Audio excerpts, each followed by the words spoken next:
Support for Celebrity Memoir Book Club comes from the all-new Nissan Murano. Listen, when I'm in a car, I want the ultimate luxury experience. When I'm getting out of the city, it's because I cannot take the cramped, noisy experience of being on the subway. So I want something that's luxurious, a getaway, quiet, peaceful. And to get to that quiet, peaceful getaway, you can hop inside of a quiet, peaceful getaway. The all-new Nissan Murano has relaxing massaging seats and a modern, spacious interior design. Massaging seats. Imagine if you got massaged on the subway. I'll tell you what, that would Nightmare. be really scary. Anyway, I love to get out of the city and I love to get into my all-new Nissan Murano and just take a deep breath. There's nothing on your to-do list today but to just drive. I'm Claire Parker. And I'm Ashley Hamilton. And this is Celebrity Memoir Book Club, the podcast where we put the books on the table and we chop them in half and we dig through their guts and we tell you why it's bad. And we say, this book is riddled with disease. So steer clear. And if you say, hey, no, I want to do the science and the research myself, go off. You take the book between your hands and you throttle it and you watch the life come out of its eyes. You suck the blood out of each one of these pages. But hey, if you say, that sounds gushy and gross and I don't want any freaking part of it. To me, reading a book is like committing murder. It is something you should steer clear of your whole life long and leave it to the professionals. Exactly.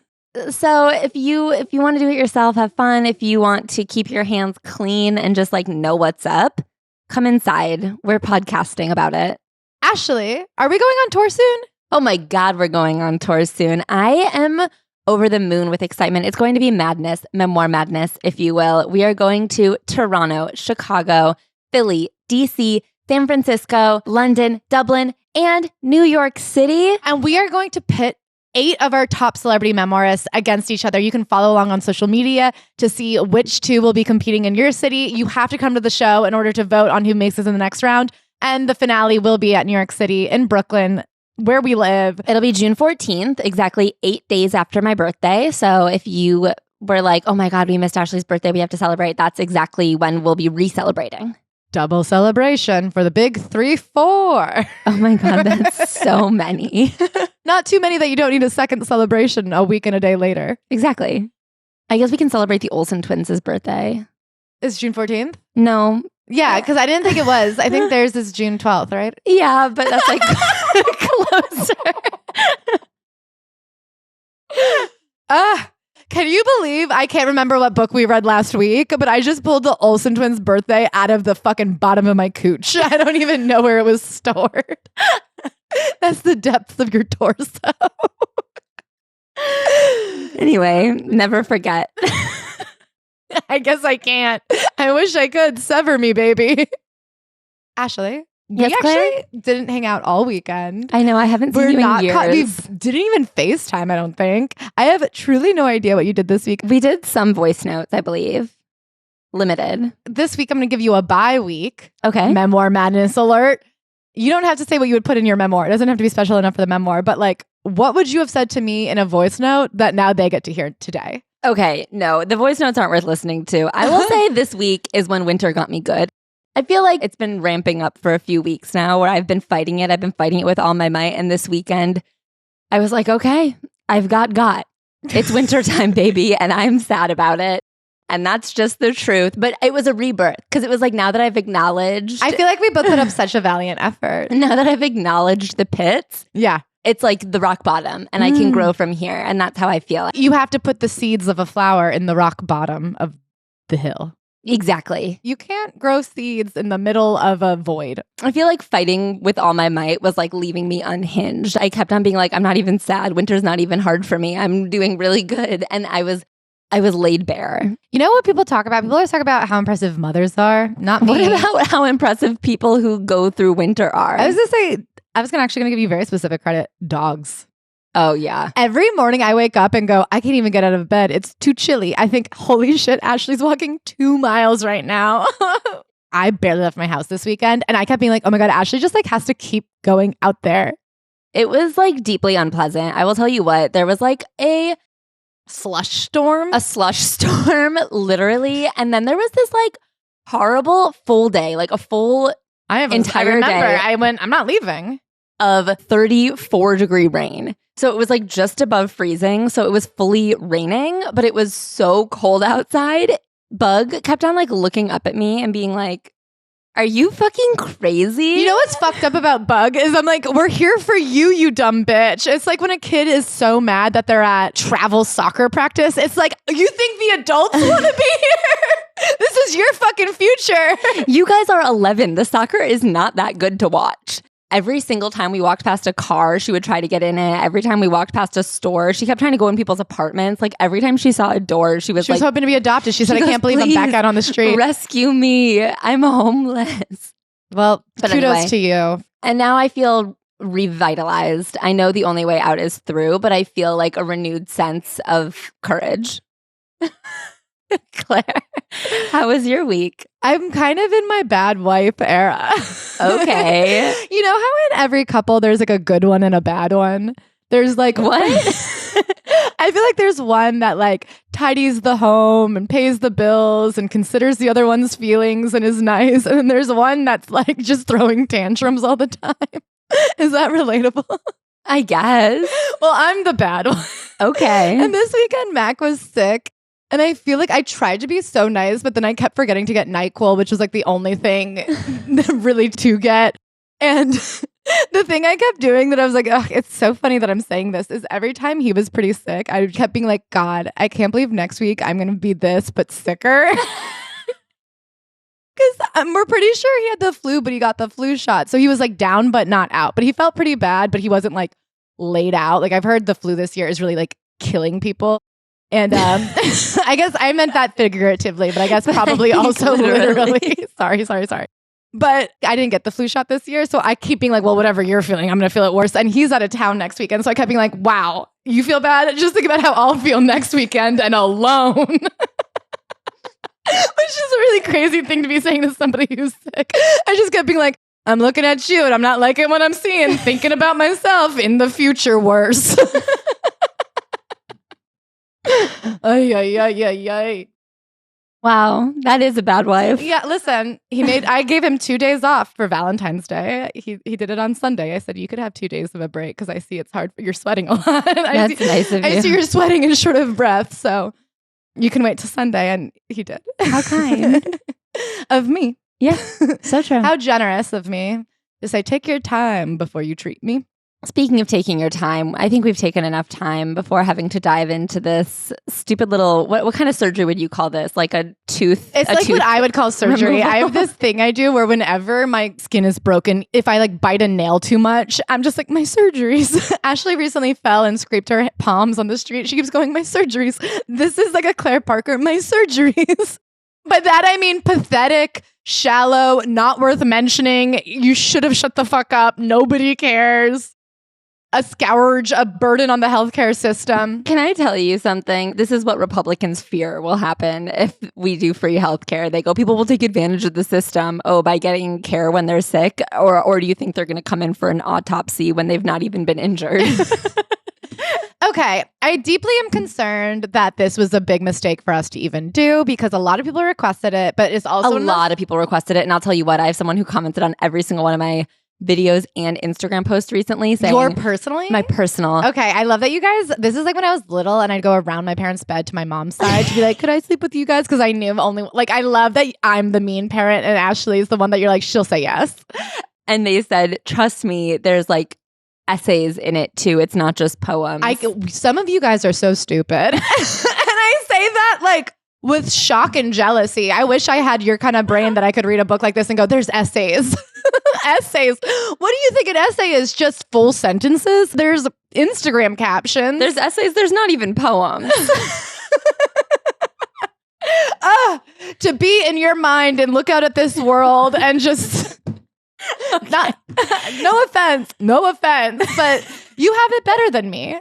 This book was shocking, and I was nervous to cover it because I was deeply unshocked. I was shocked by how unshocked I was. Can I say I was shocked by my own ability to critique it. I feel like I get very anxious around poetry because it's like a form of art that I've been historically very dismissive of, and I do get that there is great poetry out there. It's a lot like improv. Yeah. Where like great poetry is so great but like a lot of it is so self-indulgent and annoying. Amen. And it feels like what you do when you can't like write a sketch or something. I don't know. Like, why don't you try harder? Right. And so I get very anxious to cover poetry books because we've been asked to do it a couple of times before. And I've been like, well, I don't feel like I know enough about poetry to be able to analyze it properly. Yeah. But this is not poetry, so it's fine. Yeah, this is an aim away message from like the most annoying kid in your class. Anyway, Autopsy of a Teen Heartthrob by Avan Jogia. If you know him, it's from the TV show Victorious. And if you know him from something other than that, I literally don't believe you. You might know him as Halsey's current flame. I don't want to be mean. I'm looking at her track record. I think they think this is their forever love. I don't know that he thinks that. I'll get to my evidence later, but it's in his poetry. So he's currently engaged to Halsey. They announced it on X in September 2024, according to Google. Okay. So it's been a couple months. I will say, in Instagram stalking him, there's almost nothing to look at. So I did a deep watch of all of Halsey's content. Okay. What do you think about it? I thought, she's doing it, baby. Do you know what I mean? I just think like she's really doing it. We actually saw Halsey perform live at a Spotify event recently for like 50 amazing. people. And I will tell you, we were giving her 0 and she was giving us everything. She sounds exactly the same live as she does recorded. Yeah, it was amazing. So I want to read the back of it because I think it's important to, one, just like take a look at any full sentences that this book has to offer, and two, take a look at his intention for the book. Autopsy of an Ex-Teen Heartthrob is an act of self-dissection, looking at all of my insides splayed out on the operating table, my vanity, fame, love, lust, anger, sadness, shame, rage, fear, and booze. I stumbled into teen idol worship at the birth of the internet. I mean, that was like the 80s, right? Yeah, I guess it was born back in the day. I get that he means like social media era. Yeah. GIFs. GIFs hadn't been invented. Do you guys want to hear a factoid? About GIFs? Yes. Okay. When I went to college, there's this class that everybody at Columbia has to take called Frontiers of Science, where it's like this universal freshman class. And the year before me, it's like a 3-section semester. One of the sections was dedicated to the GIF. That was like a frontier of science. Okay. Exactly. The other one was like how to guesstimate. And then the third one was like evolution. But they were like, these 3 things will get you through the rest of your life. Oh my God. I've been guesstimating ever since. I've been using GIFs. Observing the cult of celebrity from the kids' table, the hilarity, the absurdity, and at times the sinister side of being told who you are before you've ever had the chance to decide for yourself. This is the post-mortem of an ex-teen heartthrob, an act of cutting myself open with a scalpel, a collection of little surgeries, my surgeries, that will hopefully help us get to know each other a little better. Okay, I want to say, I'm going to start just right here at the end. Help us get to know each other. There's a lot of implication of the reader in this book, and I just wanted to be like, don't you fucking talk about me. You don't know me. Know each other. I don't relate to you. Don't bring me into this mess. You don't know me. Even though this book did not have much narrative, I feel I did get to know him. Oh, yeah. And I hate him. Yeah, of course. I texted you the other day saying, we got to take this guy out. He needs an autopsy for real. It was Ashley in the park with her phone just bludgeoning him to death. I was just tweeting at him being like, I don't think you and Halsey are going to last. Ashley cyberbullied him to death. Evidence number 1. The dedication. To blank, who without their love, I would never have been able to be so honest. Well, that feels like this could be revisited at any relationship for the rest of time. He does a creative thing throughout this book where he doesn't ever say any proper nouns besides like his own name, but he will include a blank, and the blank can be any number of people. However, I think in a dedication that is highly ineffective because it could be for anyone. And I don't think it's supposed to be. Like, I don't think the point of it is that this is dedicated to anyone. I think it's quite specifically dedicated to his lover. Call her Ashley. Like, you don't even have to use her pop star. She actually has specifically a pseudonym. Yeah. You could say for Ashley, and I would take it personally. So I was reading that and wondering if it was like for everybody, for like his mom, his dad. Not his dad. I'm sure he's got problems with his dad. They're not really addressed specifically, but you know what I mean? I wonder if it is like this idea that like anybody's love has gotten him Or do you think it's just like... I guess to me, that's not special. That's not special. I do think it could be both ways. One, is it a not specialty inscription? Or two, is it somebody who is very specifically trying to like eschew using the fame game to push his poetry, which I'm sorry, it is actually much more disrespectful to real poets for you to sit here and be like, this is about the credibility of my words. This is so bad. It's so bad. And who would buy this? Us. They had 2 copies at Barnes & Noble. I guess the thing is, I do think he's trying to eschew the fame game and act like this work is like not contained by like his name and his celebrity, but it is, and all of the promotion for it has had to like use Halsey. Like I saw a video of him promoting it. And you know who's a real poet? Halsey. Of course. She's a number 1 hit maker. How could the Met a people boy be wrong? back home in Michigan. And it tastes like Jack when I'm kissing him. I mean, that really spoke to me. I saw so many videos of him like talking about his relationship with Halsey in order to promote this book. So I'm like, at least dedicate the fucking book to her. Yeah. I wonder if he was worried. I think you're spot on. I'm loving this autopsy, Ashley. The autopsy of the X-Teen Hearthrob by Ashley. Okay, so I'm just going to read the first couple lines of how we start this book.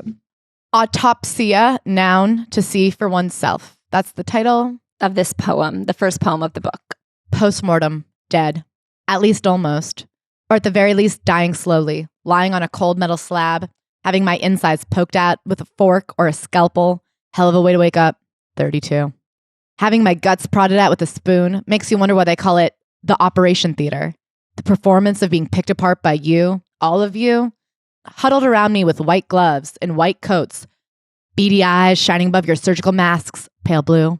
I'm woozy and disoriented, having been under the anesthetic of too much vanity, fame, love, lust, anger, sadness, shame, rage, fear, and booze.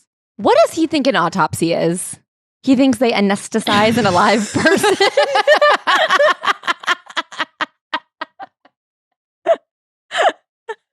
Also, again, by you, all of you, bitch, I don't know you. A couple times in this book, he talks about how, like, there's no amount of fame on earth that can, like, fix the hole in your heart. And I'm like, buddy, there's more fame, though. You could keep trying. Ask Leonardo DiCaprio. He seems good. I'm just saying, that's like me being like, there's no amount of money in the world that can make you happy. I'm like, well, I haven't tried all of it. I could keep trying. No, he's just not that famous. Like, he is very famous to a specific group of people that is probably annoying. Yeah, people who are like recent Nickelodeon fans. I guess I do want to be like, I don't know, put yourself in the shoes of Ariana Grande. Do you really think like your fame is debilitating? Can I say, but a summer ago, I saw Camila Cabello walking down the street of Bedford Avenue in Williamsburg, a very busy thoroughfare, unbothered by anyone. I noticed her at a glance because I thought, is that woman wearing a big old wig? It was just little Camila Cabello. And I'm just thinking, she's a lot more famous than you. And she could live a very nice life, it seemed.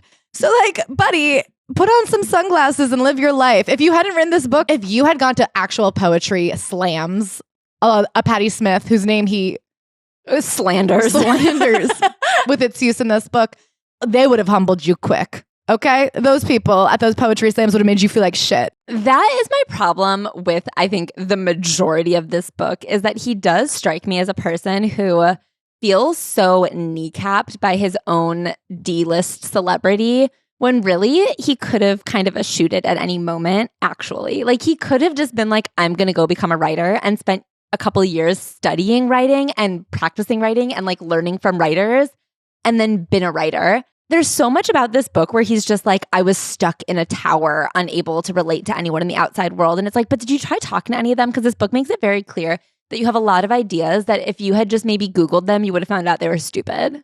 I would have loved for him to have asked a second person.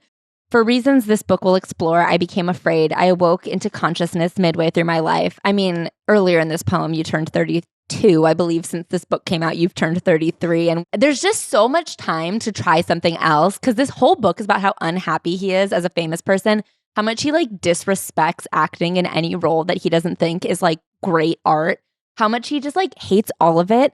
We always say this on Worm to the Wise. It's never too late to just try something else, especially if you have a fuck ton of money, which it seems he does. Does he? Does it seem that way? He's on the L a lot, the L train a lot. Yeah, that's just the most reasonable way to get around New York City. Andy Cohen's on the train a lot. Yeah, but not late at night. I guess he really should just marry Halsey and then pursue his dreams. She has a lot of money. I'll read this final paragraph because I do think this is probably an important poem to him since it's the first poem in this book, which, by the way, this book is about 220 pages. There's a lot of just pages that have nothing. I just hope that maybe you can see yourself in me, in this body laid out in front of you, in my skin that you cut open with your scalpel.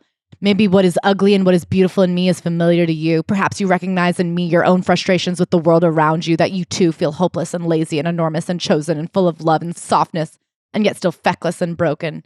And maybe you see your part in all this too. Your vanity, fame, love, lust, anger, sadness, shame, rage, fear, and booze. He loves, okay, you can really tell when he like loves twirling a line around and being like, I've really stepped upon something here. Laid out on the cold slab in the operating room. Anyways, enjoy.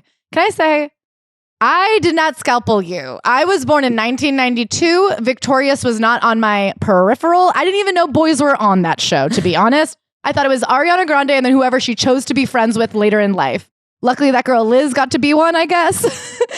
And then there was the one that they hate, the beautiful one who looks like 7 other girls in Hollywood. Yes. Victorious Justice. But she could also be Emmanuel whatever from Entourage. Shariki. She could also been Nina Dobrev. She could have also honestly been Ariana Grande if she had chosen to go in a different direction with her looks. This idea that you were like, you've done this to me. Avan, I wish we hadn't.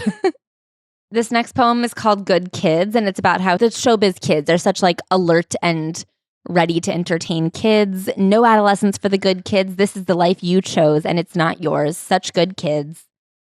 The real good kids, kids' choice kids, teen idols, suicidal. Tidal wave of guilt and shame. Rip the poster out and paste in place the real good kids.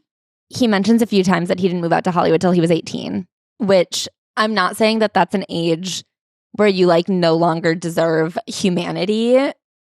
But I will say it's not the same as some of the other child star books we've read. He's really taken the piss out of Los Angeles. I don't know if you guys ever thought of a way to parody Los Angeles, but would you start with, quote, the anorexic vegan actress drives her Prius to audition for Topless Girl number 2. She's not going to get it. She doesn't have the tits for it.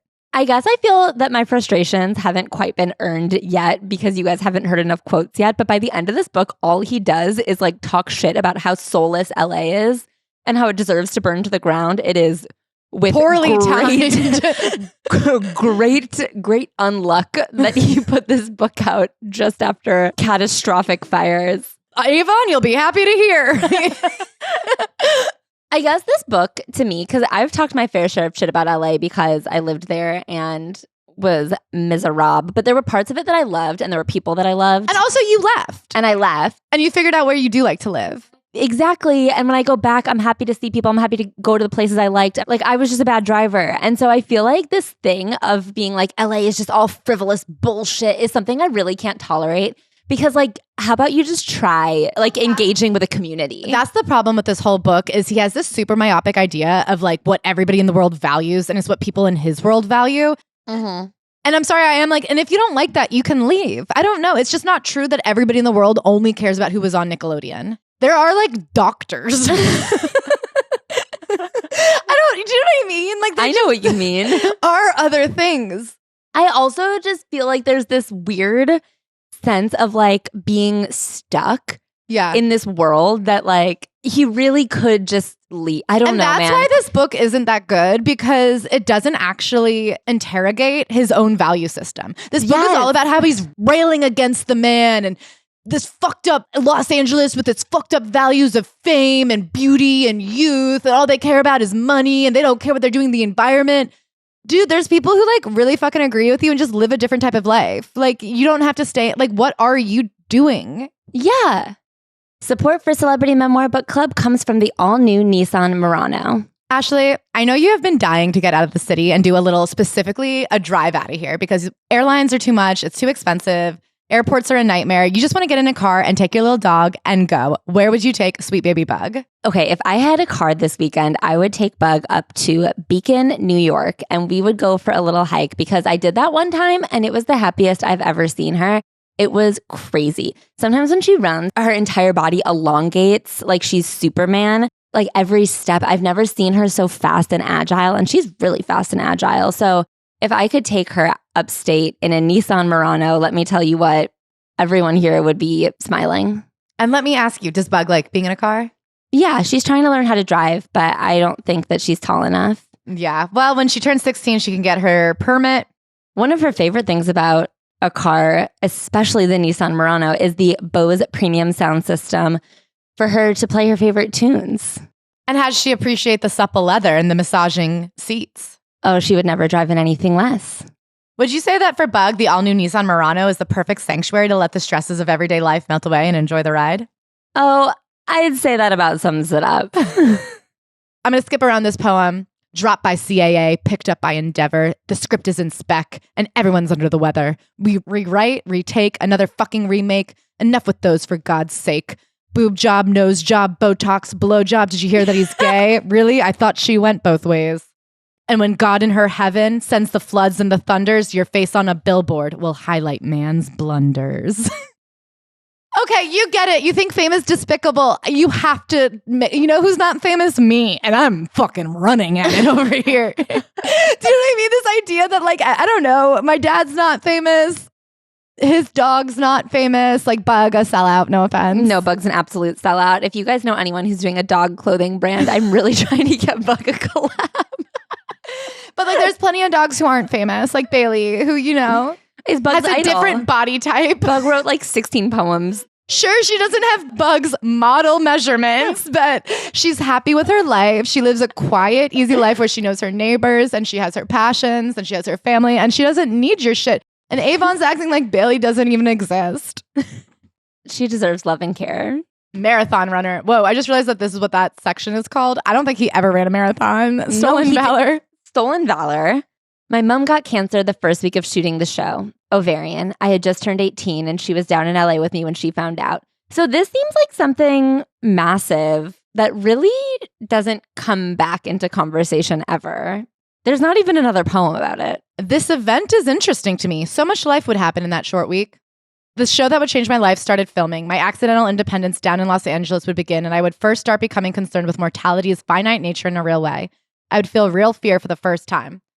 So he talks about being an overly confident kid, and he's like, I don't even know where I got that confidence from. And it's like, well, probably because you're like beautiful. When I looked at him, I was like, well, yeah, if I had known you, I guess I would have thought you were hot too. He does have this like swoopy hairness that is just like really fucks you up when you're 15. I mean, that's like what his entire character was about in Victorious. It's like how hot he was. Yeah, like he would just like have swoopy hair and everyone was like fighting over him the whole show. As they were right to do. He's incredibly beautiful. Like the main plot point of that show is like teenagers who sing. The second plot point of that show is that he has swoopy hair. Isn't it crazy to think that there is a real high school like that? And in that high school, Timothée Chalamet has the swoopy hair. Yeah, literally. It's like Timothée Chalamet and Jack Antonoff. Yeah, and Jack Antonoff. Finally, I respect that at least Avon's hot. Yeah, there is something to examine there. Like he was this overconfident, like beautiful person. Like he had a weird life. But also starting at like 18, he's like, my mom couldn't be my caretaker down there because she had to go up to Canada for the healthcare. And I'm like, when people true, turn 18. And you're 18. Some people who are 18 are at war. And at least some of them are in college and most of them are fending for themselves. So this thing where you're like, can you believe 18 years old alone in Los Angeles? I think my brother's girlfriend moved there by herself at like 15 and she's short.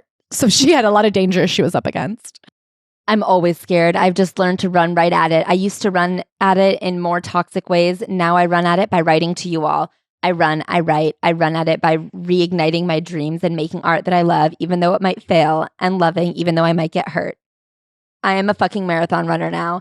No, you're not. You haven't run a real marathon. The man who runs into the building twice is truly brave because he knows how hot the flames are. I learned to just keep going back into the fire to run right at it. What has he done that is as brave as running into a burning building? Like putting out a book of poems is not running into a burning building. I'd like to light this book afire. I do. I would like to light it on fire twice. And burn my hand twice. I feel like that is crazy to sit there and be like, my dreams of putting out a poetry book using my teen fame is brave, like fighting fires. Okay, so later in this book, he talks about how he lives in a small town now and he's a firefighter. Does he not live with his fiance? Is that true that he's a firefighter or was that a metaphor? He says he's a volunteer firefighter. Is that true? I don't know. I think, or is that a metaphor? It's really hard to tell. Avan He talks about being at the Cannes Film Festival just like for publicity. He's there with a famous dog. They're both like doing the circuit of PR. And then he's like, at least the dog's in a movie. And I'm like, that is funny. Bark, bark, I guess. I guess the thing is, I'm just like, I don't know, man. Don't go. Am I willing to get down on all fours and bark just to be invited to the product lunch? Are you? Just to be invited to the product launch after party of a movie no one actually sat down and watched? I am like, again, pick a lane. Stop feeling so, you know what I mean? It really is just a genre of like self-pitying that is not that pleasant because you're just like, oh yeah, no, totally. The Cannes Film Festival must have been really annoying for you. But also just don't go. Like, why don't you go watch the movie? Like, nobody's stopping you from watching movies. I also get the just wanna be Criterion like, Collection. Like, make a movie then. Yeah. I don't know. He talks so much about how like everything he's in is like boring and shitty and he has no motivation to like do good acting because acting is an art and everything he's doing sucks. And I'm like, right, then make your own thing or maybe get cast. And like, if you are good at this, that should be coming through. I don't know. It's really annoying. He has a poem called The Ego Show. But it is also a poison, one you brew for yourself and you drink expecting others to fall ill. Okay, that's actually already a phrase. And I think that's about anger. I think people say like being angry at someone is like drinking poison and expecting the other person. Oh, yeah. So like this is actually just a phrase that already exists. He's never talked to anyone before. Orange carpets. This one's funny. Orange carpets. I'm an actor, remember? Do you remember? You're an actor. Act grateful. I'm not a human being. I just play one on TV.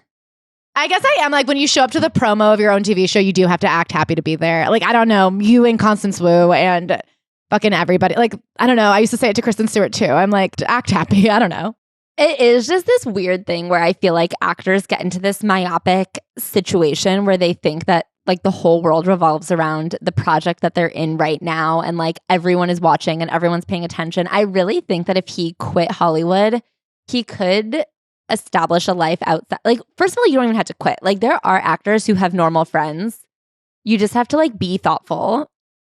I love this. I don't know. This poem's called Idol Hands, IDOL. Get it? Oh, like yeah. a teen idol. Okay.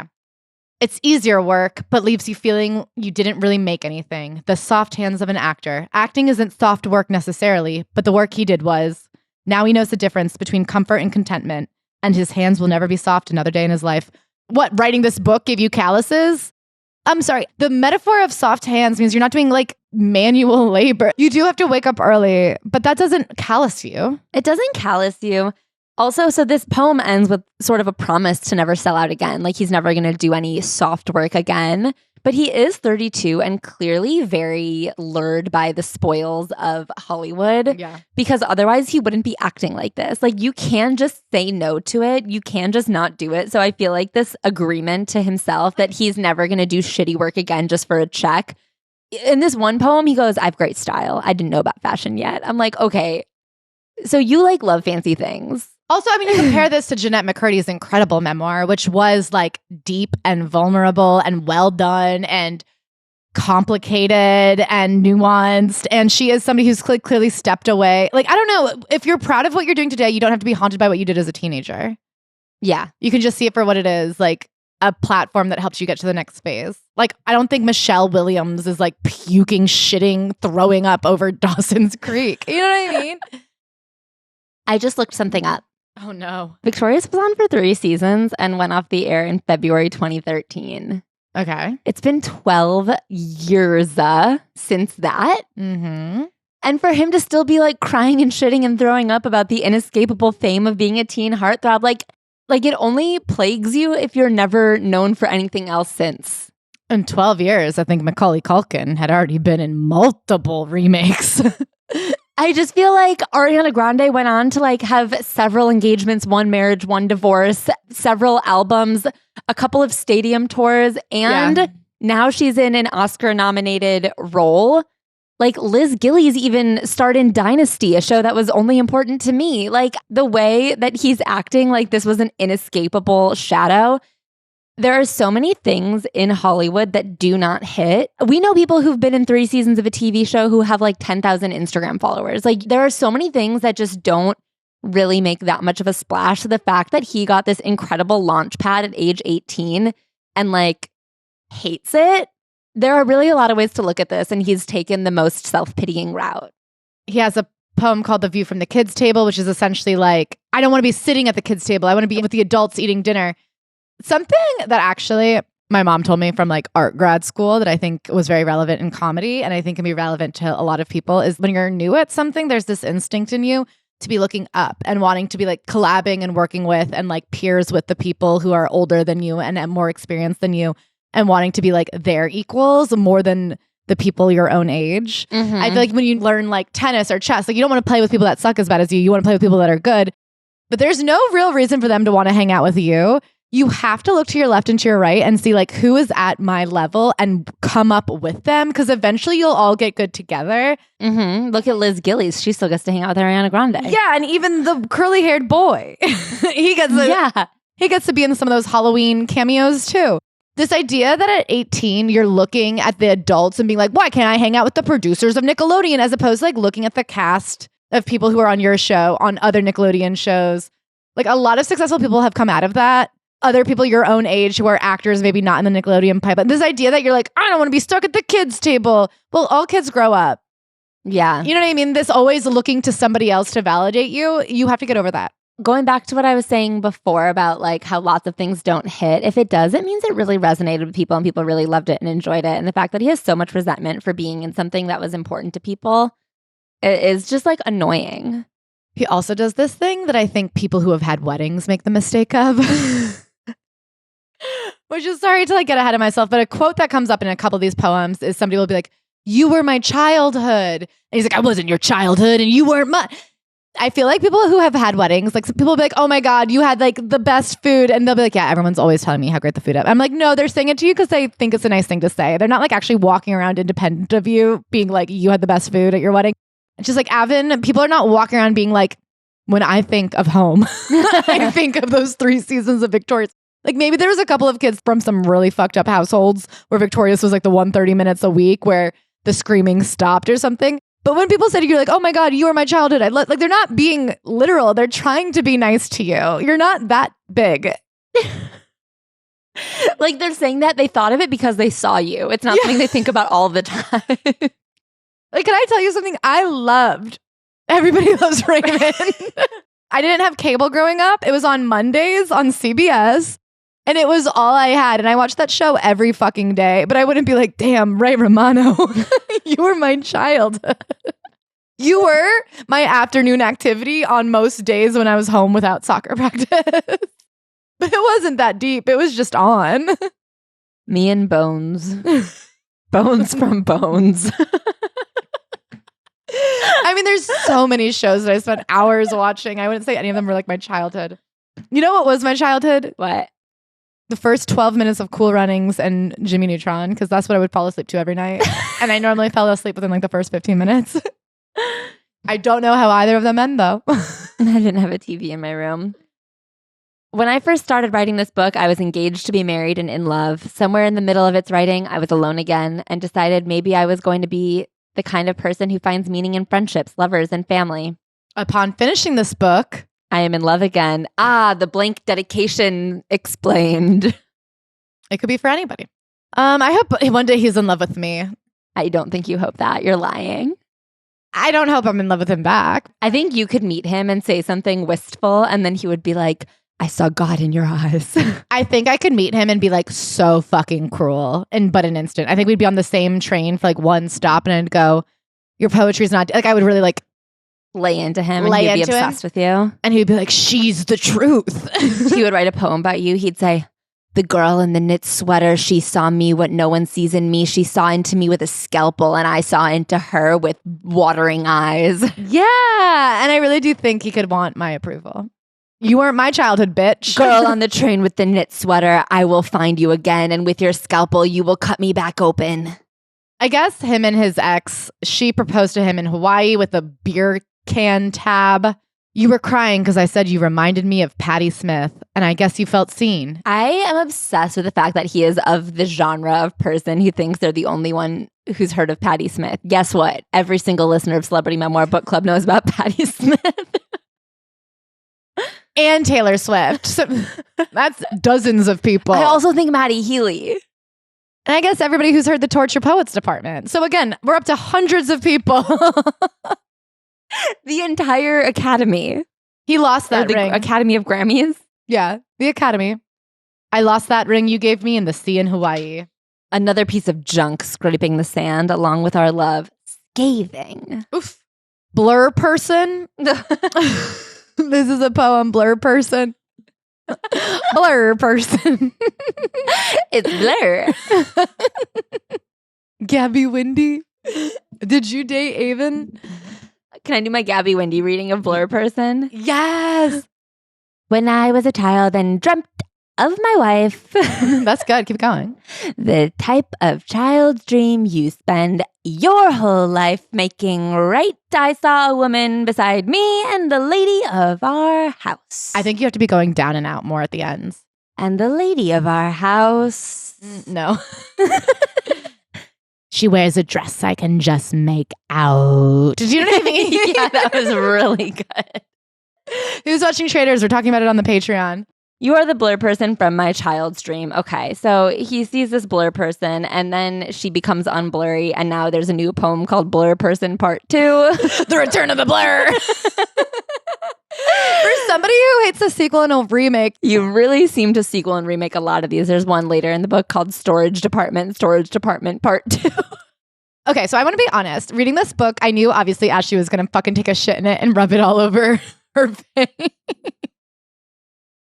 Sorry, I don't know why I said that. I wish you hadn't. My point is that I knew Ashley would hate this book, so I was looking for like redeemable qualities just to keep this podcast interesting. I was trying to do that. Yeah, I felt doubly like it's one thing to shit on like an Alec Baldwin book, but it's another thing like poetry. It was almost too easy, like shooting kids in a barrel. You know what I mean? It was too easy, like shooting back of the train people in Snowpiercer. They've got nowhere to go. Outside is a tundra. Snowpiercer, we did 2 recaps of it on the Patreon last week. We only watched it once, but we recapped it twice. There were like 3 couplets I liked in this whole book. Page 33, I think I said, I can't fucking do this anymore. I can't even be on your side. Here's a poem that I think speaks to your questioning of his commitment to Halsey. Mm-hmm. It's called Crying in Bars with You. I can't stop crying in bars with you. We've been doing it since we met, since our souls met, swirling as one, our faces wet, with tears from crying in bars with you. Oh boy. Sometimes people have a definition of love that I'm like, yikes. Don't want that. Why? Stay home. Stop crying. Have fun. Just like laugh a little. When was the last time you laughed? He really seems like a person who lacks humor in a way that is awful. Now we get to where he starts talking about women a little bit more. I guess a lot of these are about women, but there are a couple of things he does in his poems about the women he loves, the women he's lost, the women he's loved from afar, blah, blah, blah, that bothered the shit out of me. One of them I'm going to get to later because I highlighted my evidence and I want to wait till we get there. I think he probably thinks he's someone who is not a misogynist. Of course, because he like knows about misogyny. But he does do this thing with like every woman he loves where he like turns her into a tiny, frail bird. And that is something that I find disgusting. Maybe he just loves a teeny tiny bird. My little non-wife turns over, her beautiful girl body making mountains in the sheets. You're the girl in the songs, Little Lovely. Isn't Halsey like a mother who survived cancer? Her little girl body. Don't call her Little Lovely in this way. It's like he calls them like paper birds all the time. They're and all I do want to deeply be like, fragile. They're so precious. Up. She survived you, didn't she? She literally sits there and listens to you talk. It takes great strength. She's a mountain.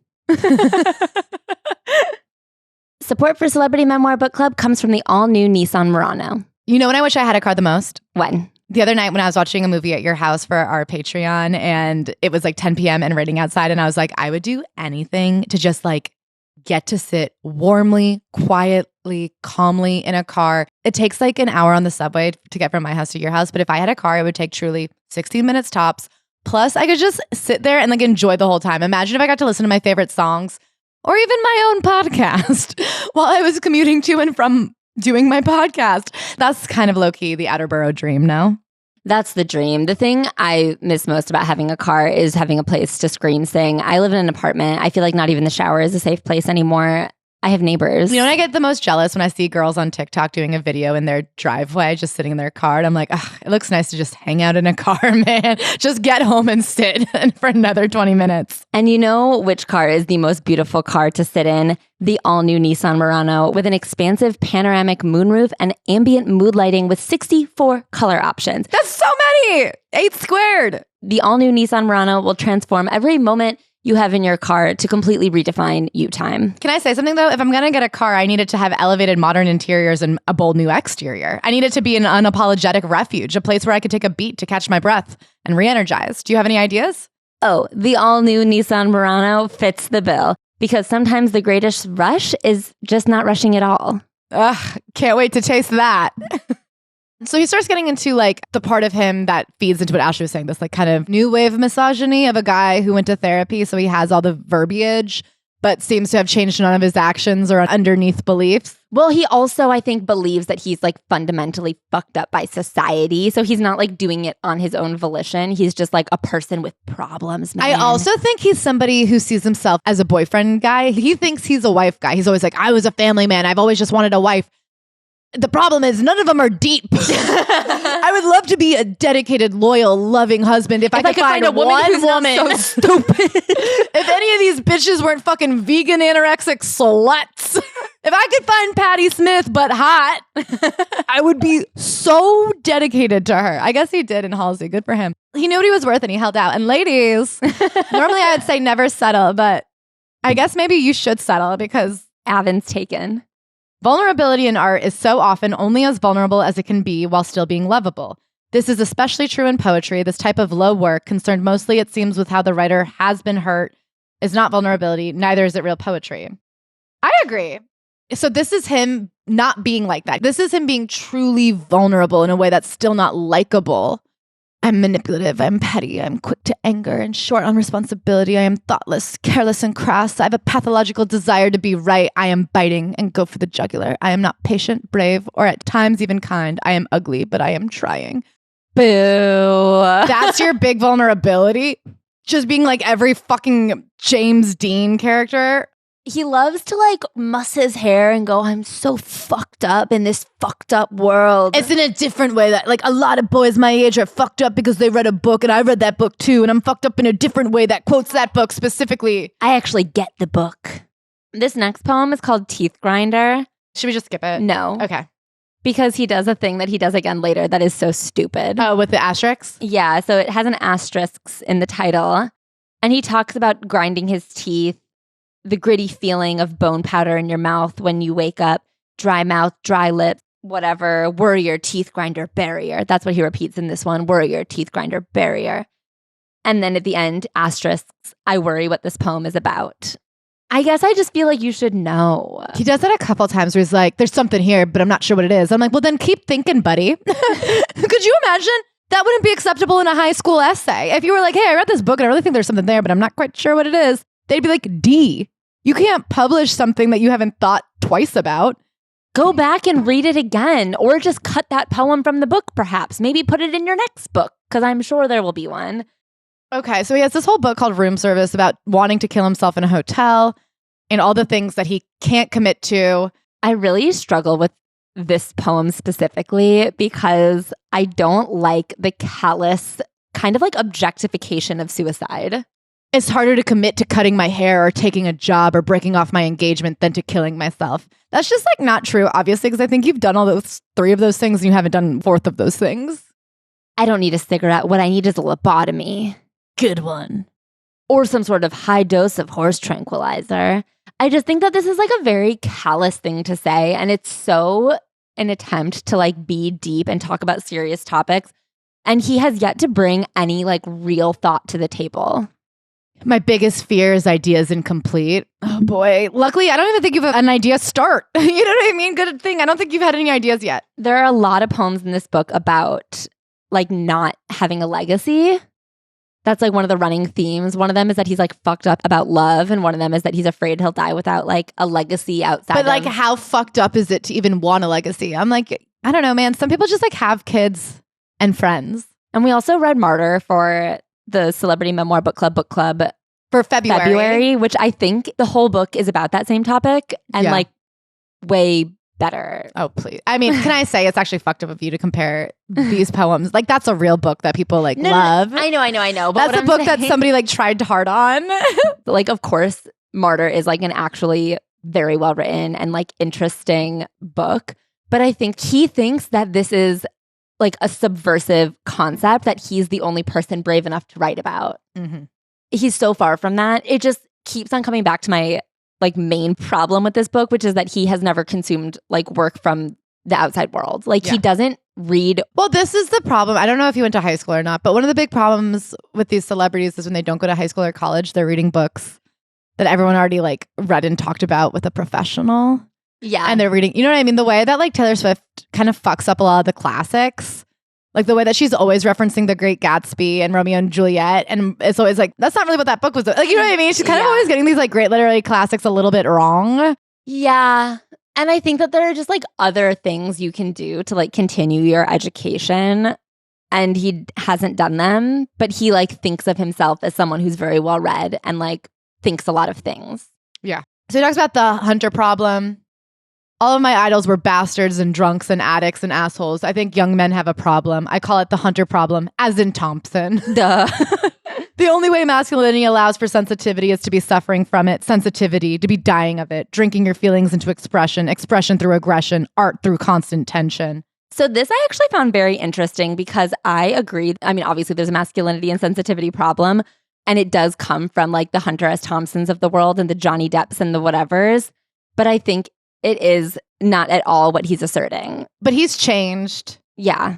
Show me a hero who has maintained, who has felt all the rage and has a wife and kid in a life and doesn't see their existence as caged. Show me a hero who can go the distance. Show me a hero who's aged. The problem is you haven't changed. The problem is there's actually a lot of men who have like been kind to their wives and children, but they're not your heroes because what you want is fame. So this thing, though, the only way masculinity allows for sensitivity is to be suffering from it, to be dying of it. I actually think that what people look up to in these addicts and these messy individuals is that they seem like they're achieving without caring. Like people look at an addict and they go, oh, well, they're just fucking around and still creating great art. When really these people are putting a lot of effort forth to like, one, fight their addiction and also create great art at the same time. But people look at it as like they just don't give a shit. They're fucking around and shitting out great art. And that just isn't true. And so I think that it's not that you see the only way to be sensitive is to like suffer. It's that you think that they're achieving without trying. And that's what you want. And you can't have that because no one's doing that. He has a poem called More Monster. I'm sat on my couch somewhere between a cigarette, a wank, and a beer, and I'm sad.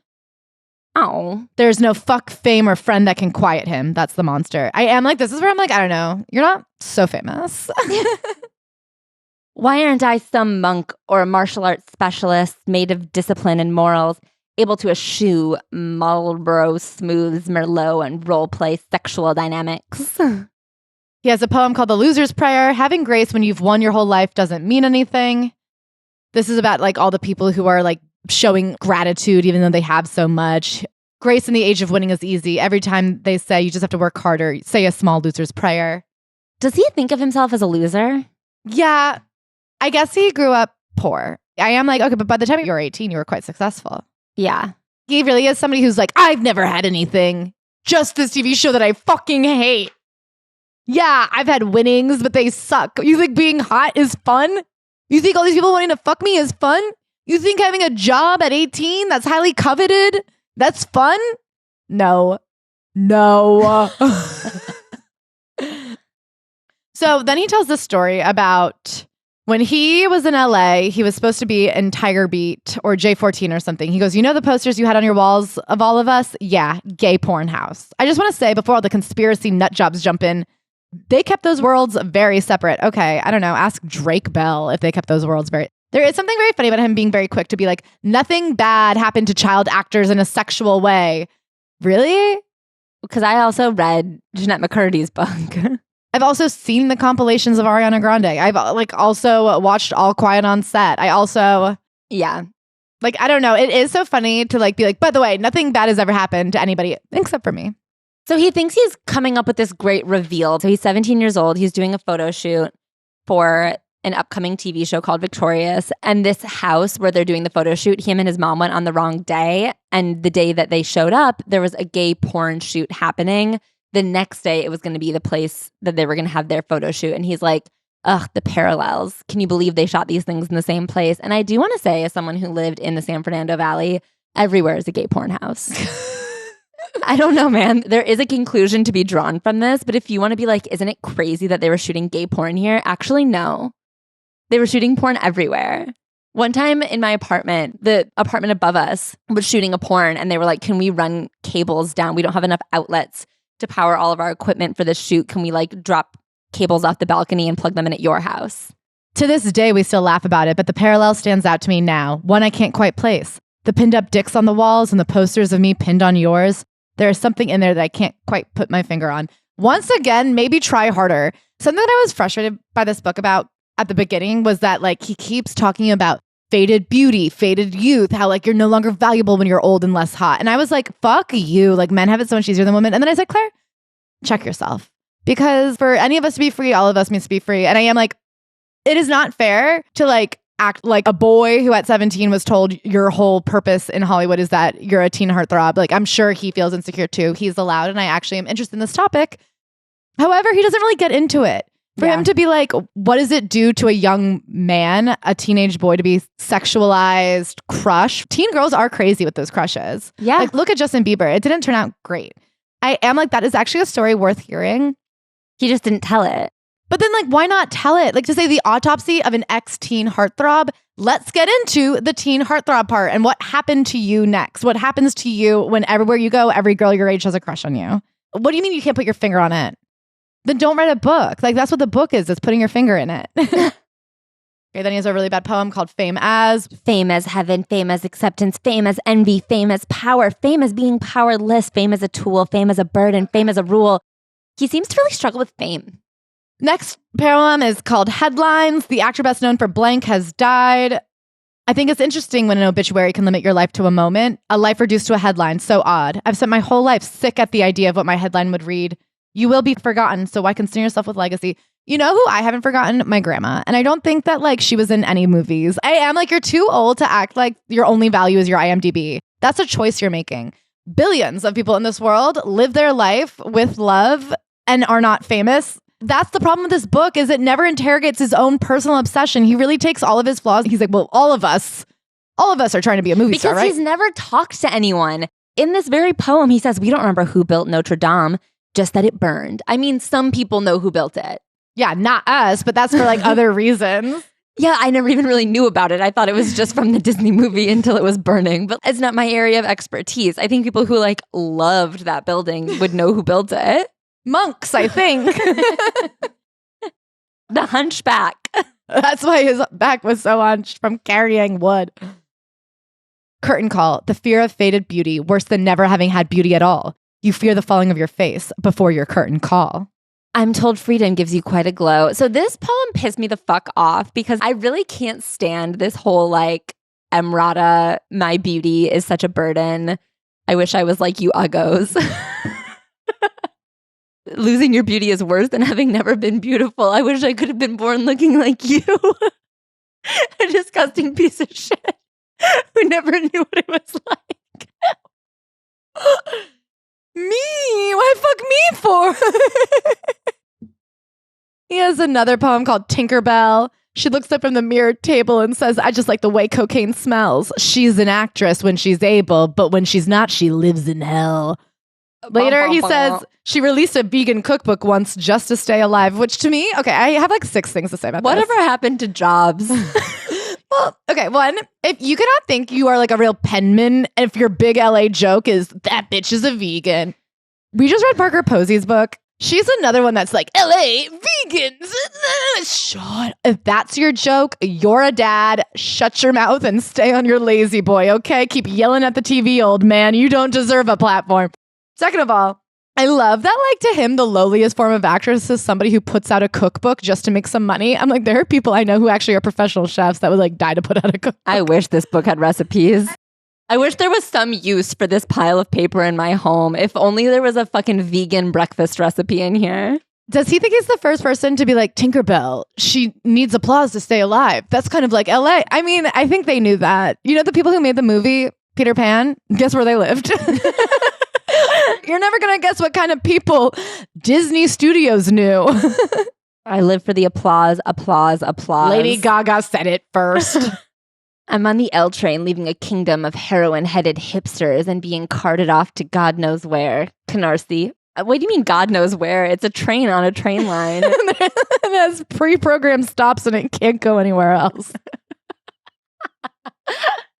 You just named the places it's going. So he's hammered and he's on the train and he's falling asleep, and then someone, a goth, wakes him up and says, hey, don't pass out, you'll miss your stop. And she waits for him like to get to his stop, and she keeps him awake and reminds him, I'm coming home from dying.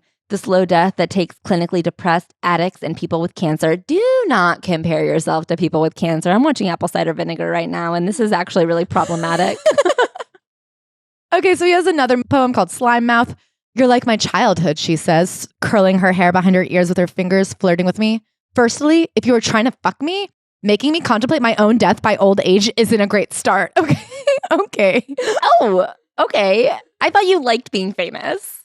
Secondly, I am not like your childhood. I was a guy in a show you liked when you were 15. Your childhood was strip malls, dry hand jobs, and jumbo-sized Slurpees filled with cheap vodka that dyed your tongue bright green. Slime mouth.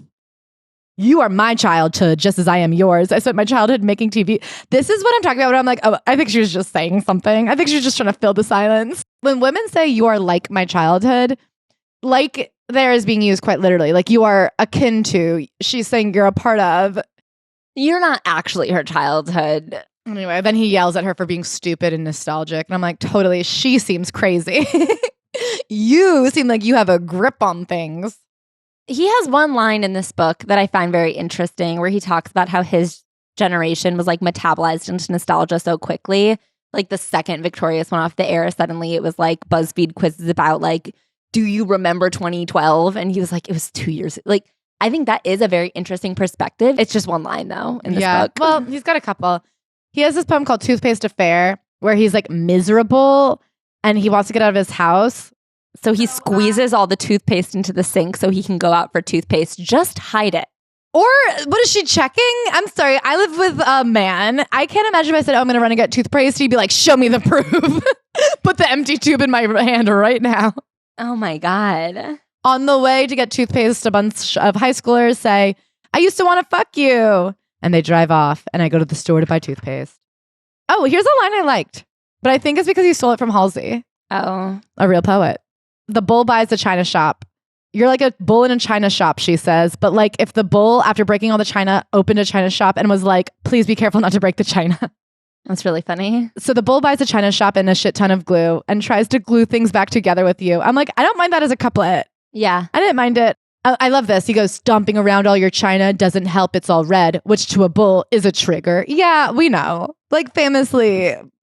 That's why the bull can't go in the china shop. But also like the idea that he's like, the china's red, which is a trigger to the bull. We know about red and bulls. You didn't have to spell it out like that. We're not dumber than you. Don't you worry. Do not you worry. Oh, I love this. He wishes that she wasn't china. Pretty but brittle. How sometimes I wish you had the sturdy, unbreakable quality of 90s IKEA glassware. He's obsessed with vintage IKEA, Patti Smith and Georgia O'Keeffe. Or who's the other one? Sylvia Plath. Oh my God. He burned yesterday's paintings. Good. They're probably really bad. He has a scar from where you scratched him. Cool. The religious ecstasy of being in love. Has anyone ever thought about talking about how high you feel when you're in love? He's got something new to say. He's in love and it feels amazing. Uh-oh. The blanks are coming back to bite ya. I wish to know no other flower but by your name, that every petal would say blank endlessly back at me. Have the fucking courage to use a proper noun, bitch.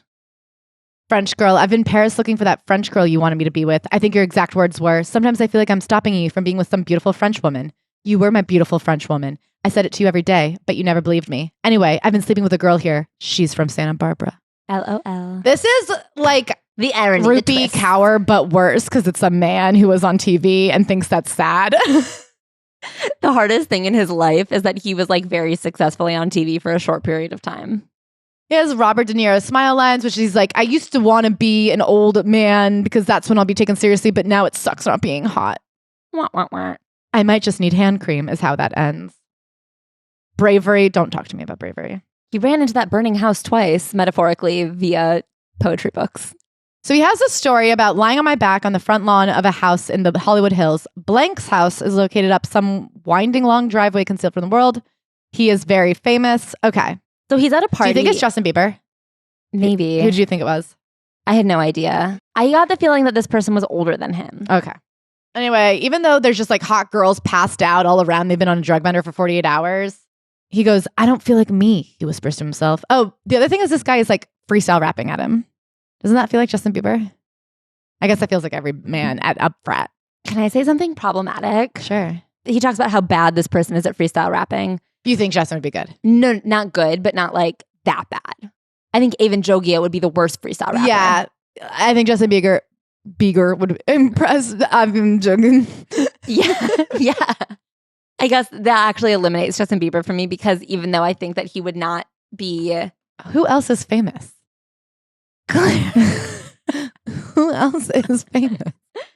Okay. Brad Pitt. Maybe. I bet Brad Pitt freestyle raps at people. I was never any good at fitting in. I'd pick a guy and be that guy for the night. A guy just to avoid having to be me. I was never comfortable up in those hills. Could never really breathe. So we lie on our backs and stare up at the stars, and I wondered how many people are who they are trying to say they are. He says that the other people in the house say they don't feel like themselves either, and he's like, oh my God. It never really occurs to him that he's not interesting. He just goes, oh my God, there are some other people who are as deep as me. He has a poem called In the Hills, No One Can Hear You Scream, and it's about how actually the hills are quite loud because everybody's always doing... gardening. Like there's always landscapers and pool boys and construction. No one checks on each other in the hills. Alarms blaring for no one in the hills. No one can hear you scream. Sharon Tate springs to mind. I mean, duh. Leave her alone. Prayer for a pop star. Blessed is the tweet. Make sure to say the right thing. Prayers for the meek. I had to leave LA. The fraud artist. Daddy is a partner at a big agency and his friend owns the gallery. Got a studio downtown, sketchy downtown. Because he can afford to take risks with his daddy's money. Because he can choose to be broke and struggle. Oh, LA is everywhere now. I thought I could leave LA. LA lives in my pocket now. Is there anything he likes about LA or acting? I get so frustrated by this point of a book when I'm being like bludgeoned over the head by how like shitty and miserable someone rich and successful who has a book out's life is. You have to at some point say that you like something and it can't be a petite Tinkerbell, tiny bird baby girl. Or deep movies. You can't be like, what I like is good art. Okay. Make some. The American Wet Teen Dream Machine. He writes a poem that's pretty uninteresting about being a pop star. It is like if you took Lucky and it was worse and from a man's perspective. She is the ingenue and she looks like insert current pop star. She is the American Wet Teen Dream Machine. Insert every girl. And I bet your mother would love her all while being a tiny bit jealous of her youth. Because she, like you, has been programmed to value youth as a currency. Don't speak about me or my fucking mom, okay? Can you imagine if your mom was like jealous of Britney Spears when you were a kid? This is not a reality that was mine. Your mom hates you and she hates the Spice Girls because she wishes she was young again. Okay, I think my mom like has done pretty well in her life and is happy. What I hear when everything is quiet. McDonald's and a bottle of cheap bread, rotten pineapple juice and a pina colada, fingernail clippings down the side of your dead grandfather's old couch. It's quite long. And you know it's good when it ends with Chick-fil-A and ketamine. You would have crushed in Tumblr when you were in high school. Let me tell you, 14-year-old girls on Tumblr would have eaten you up. She isn't just a yoga teacher, she's a dominatrix. Imagine being so intense that you have to become calm and then having found your calm. I love this attack on the yoga teacher. And this is why this book is so bad, because it's a lot of looking outward. And ironically, for a book that's about like looking inward, the Autopsy, he does almost none of that. I would say none of it. Imagine doing a sweeping claim about all yoga teachers because you're not flexible. Being like, oh, back bends are hard for me, so therefore they're all psychos. Quote, she is marching around behind me, stomping like a cop, adjusting the bodies of the lesser, not very chill vinyasa go with the flow girl of you, Julie. The most intense people become yoga instructors because they have to or they'll explode. They need control, true top dom behavior. I've actually never been in a yoga class where I've felt that way. They're always like, and feel free to lie down whenever. They're always like, very good, Claire. Still in child's pose. Listen to yourself. I love it. They're always saying, don't push your body too hard. Listen to yourself today. Breathe into your hips. They never even tell me. They never even say your hips look like shit. They go, breathe into them. They want to be the fun girl, the go with the flow girl, but really they want to twist you into a pretzel and step on your back or control your breathing. Sicko. Maybe that's why I resist yoga class. There can't be two perverts trying to run the show. He really thinks he's a pervert. He has that line earlier being like sexual role play. I'm like, oh, you like role play? Duh, you're an actor. That's your life's work. But can you imagine having a yoga teacher trying to be like, oh, I'm going to help you with your warrior or whatever. And they're like, you sick fuck. You're not fun. You're not cool. And I hate you. Your psychosexual twisted pretzel games. I won't fall for it.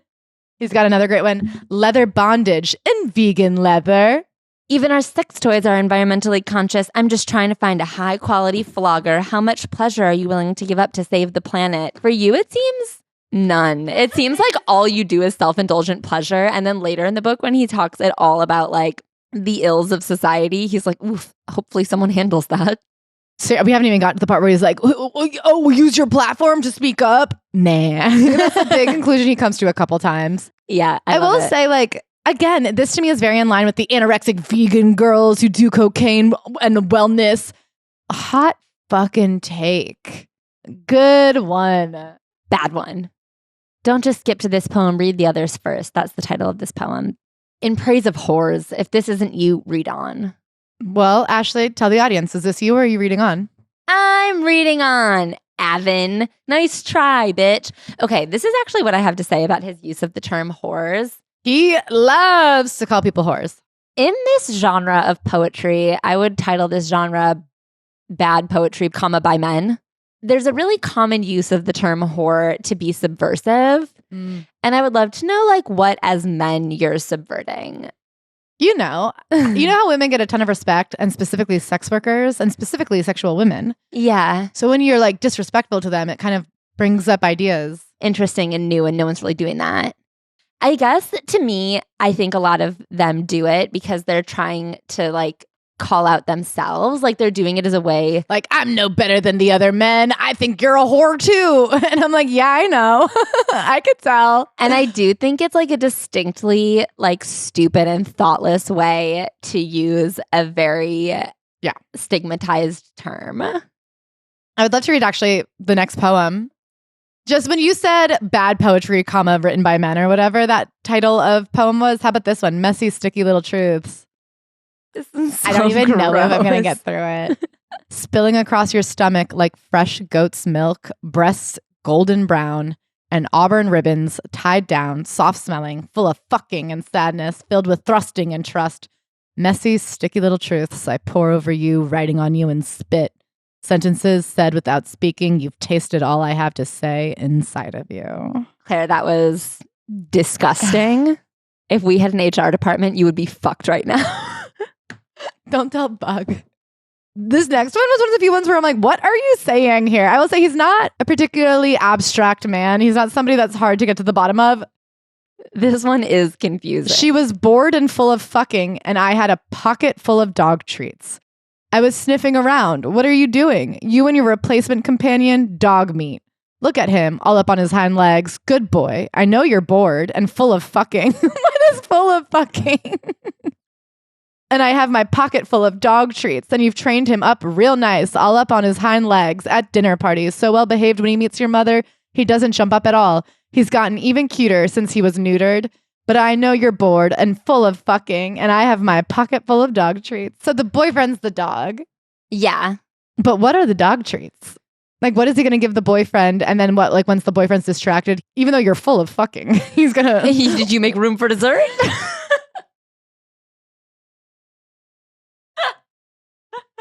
What did you think that poem was about? I honestly don't even care. Okay. I have kind of a Gen Z husband. He taught me this. Chat. What do you guys think that poem was about? Chat, pop off. Pop off, chat. We have a question. I don't think that tone was right for the use of the word chat. Okay. You could try again. Here's a question for the chat. No, I think you completely ruined it. It's not the chat. It's like chat. Mr. and Mrs. Chat. Okay, actually closer. I do think chat is being personified. So as long as you don't use like an article in front of it. Okay. Like it's not a chat. It's not the chat. It's just chat. Mr. and Mrs. Chat, when we have you over for dinner, I'd like you to bring Dog some treats. thoughts on the topic. Because I'm full of fucking. If I'm full of fucking, who brought the dog treats? Oh, God. It's good to laugh. Okay, we've got another sour sweet. My like cum is all soft on you or whatever. I am very scared for when his cum goes gloopy. It's something we'll look into at the autopsy, I suppose. Oh no, he's awake. Turns out we should have waited for him to die. I also don't think you do an autopsy at the operation theater. No, it happens at the morgue. Like pretty famously. Okay. The fact that this book, the whole premise of it comes apart at the seams the second you've like accidentally thought about one thing. So now we have another essay about meeting another celebrity, but because he can't use proper nouns, we've got yet another blank. Blank has invited me over to her house. I'm a kid. It's 4 a.m. By kid, he means 19. Well, and I think she's older. He says that she was really, really, really famous until she stole jewelry from a hotel. And I'm like, is this Lindsay Lohan? Who do you think this was? I tried to look it up. I'm sure he like changed the name of the hotel and the thing that she stole. Yeah, I guess it must be Lindsay Lohan. Does that who makes sense? Yeah.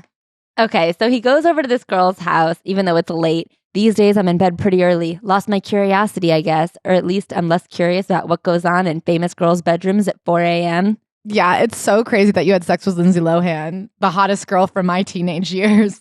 I am a ridiculous individual. I am a performer, an explorer, a detective.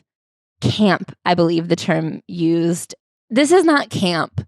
I feel like for a 19-year-old recently famous man to drive out to the hills to have sex with a more famous older woman, it's just not camp. It's, if anything, what's the word? Canon. It's not camp, it's canon. That's really good, Ashley. Thank you. That was a great word. That was a great turn of phrase. Did you see me perk up? Yeah, Avan, you can use that. Don't you fucking dare take this from us. He said he's not going to write another book till he's 64. Chat. Do you think that's true? Was he just quoting the Beatles, you think? He said he's like, I'm halfway through, so in another lifetime, I'll do another one. 64 sounds right. But then I saw he already has a book, and I'm like, well, how old were you when you wrote that one? Were you 16? Yeah, that's the math. I know that from Gilmore Girls. What if he lives till 100 and... 128. That was really fast. Sex joke during the J14 interview. 2 types of kids get into acting on children's television, church kids and tiny little freaks. Go ahead and guess which one I was. I just want to know what's so freaky about him. Because like what I find off-putting about him is his like dislike of everything that he does, but makes no effort to change. He makes an interesting assumption here that like the dirty little freaks have an X factor that are a magic that gets stolen by the entertainment industry, but the church kids are just like good at knowing how to follow orders and be obedient. And I'm like, okay, you tell that to Jessica Simpson. You don't think she has an X factor? Tell that to Britney Spears. You don't think she has an X factor? Jessica Simpson is lying there in nothing but a t-shirt on. I mean, Britney Spears was a judge on the X Factor. I think she knows a thing or two about it. But again, like, okay, so get into this. I mean, it's just a lot of topics grazed. And this next poem, again, you are never going to believe what this child star looks like now. You can pretty much guess what this poem's about. It's about that headline, like, look what the star looks like. I do think this is a deeply interesting topic that I can never get enough of from anybody, but we often do not hear about from men what it's like to be out of the public eye, but kind of reduced to this headline, like just a sim in people's lives. Again, his shitty poetry doesn't really scratch the surface. He has this one about how people love watching a teen idol fall, which again is interesting. You like to watch, don't you? Maybe the real pervert is you. Who are you to watch? It's not just us naked that you want to see. You want to see our tragedy and our pain, you sadist. You just love to watch. Just wait until it's you. He just hasn't really said anything. He has a poem about New York and LA. New York makes you crazy, but LA makes you crazy too. New York be like... New York be like, you're eating your socks on the subway. That's actually a quote from him. Yeah. And LA be like, you're slow, lazy, and dumb.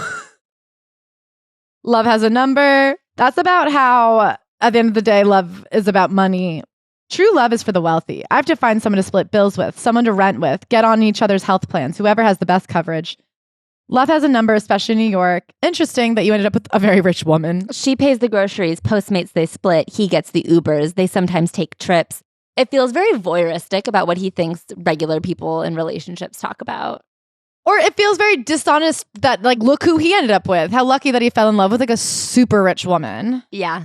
Being in love's a lot like playing in traffic. It's safer to run straight into the cars. I don't know what the fuck you're talking about. Artist in residence. Again, from lack of conversations with actual people, he has this view of what relationships and love and feelings are like. He doesn't think anyone else feels as deep as he feels, so no one can be trusted with his understanding. So he's like, to me, love is running headfirst into a car. And if he had just had one conversation with someone, he would find out that actually what he's looking for is, I guess, getting hit by a car. That's not what love is. He has a whole poem about how he's like the custodian of the Museum of Her Feelings. And then he's the museum's curator. And now he's not the curator, but the creator. I'm the artist in residence, making new pieces every week.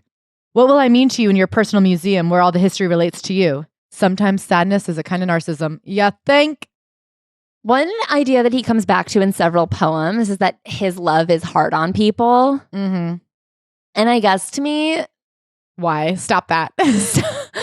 be different then. He talks about like when his last relationship burned down. It was like the Great Library burning down Alexandria. No, it wasn't. I don't think that's true. Okay. This one is called Poor Little Pop Star Girl. And I just wrote the notes, "Excuse me?" Okay, I wrote WTF ? I'll read it. My lonely wife calls me on the phone from empty hotels, rooms in Paris, Denver, New York, and then Rome.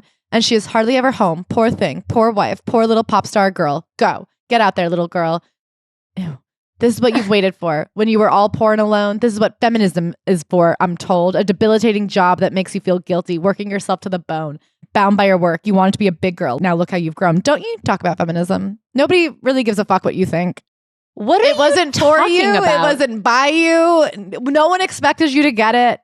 Isn't this what feminism was for? Having a bad life? Okay, well then how about you get a job and provide? How about you get out of this poetry game and go fucking learn how to build a house or some shit? I love this. This next poem, he says, no new art, no new films, no new books, no new poems. There's nothing new. Okay, well, I guess that explains storage unit part 2.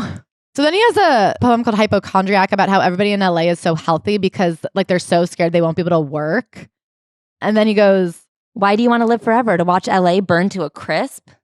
I don't know, man. I don't know if I'm trying to last that long. Actually, you said in this poem is because tomorrow they're very busy. It's funny to be like, well, you're trying to live forever to see what it's like in 50. No, you just said like they're all working a lot. They're all trying to live till tomorrow because tomorrow they have a job. Get a job. Leave her alone. Get a job. He's got a really deep poem about how in America we've got to move them out, about how we like move out homeless people and drug addicts to keep our kids safe, but like not poor kids. And it's very deep. He's noticing that actually in this great country, protection isn't equal for everybody. Not everybody has a fair shake at it. I want to get into a group for every outsider. Oh my God, this is one of the worst ones. When did our rebels get so safe? Who are you talking about? We all have our own little words now. Everything is so well defined. We used to be voluptuous, unknowable, and vague. And now look at our values. The promise of a group for every outsider. No one is alone. A car for every American. We all get a marriage and a loan. When did our rebels get so safe? What is he talking about? Like, he's talking about the fact that he has never encountered anyone who is, I guess, fighting for anything. I don't know. That's a choice you made, dude. Where is the fuck and the filth when everything is so well defined? How about you make the fuck and the filth then? You think this country's not dirty? I'll tell you what. There are people creating like art and ideas and things, and they are not in Autopsy of a ex-teen heartthrob. Oh my God, this one is really bad. That guy used to be someone. A group home for aging artists. I can't remember shit, but fucking who cares? Not you and your documentary team and your stupid fucking makeup assistants. I am in my own perverse gallery now, hung up, beds upon beds, all lined up for you. A group home for aging artists. You loved me when I was young and full of fucking vinegar. I loved me then too. But do you love my aging, rotty body, my mind of a mess of paint and noise? Imagine you treating me as a baby with a shit-filled diaper. And sure, my diaper is full of shit, but at least my heart isn't, and yours always will be.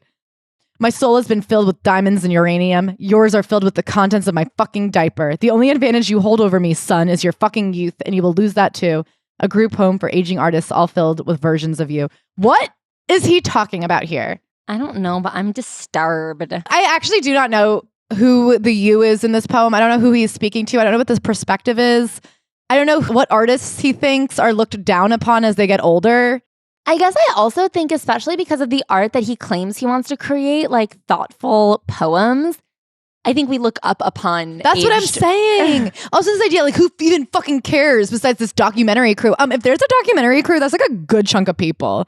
You have a documentary with a makeup artist? That feels like maybe people care. Like, they don't do that for no one they care about.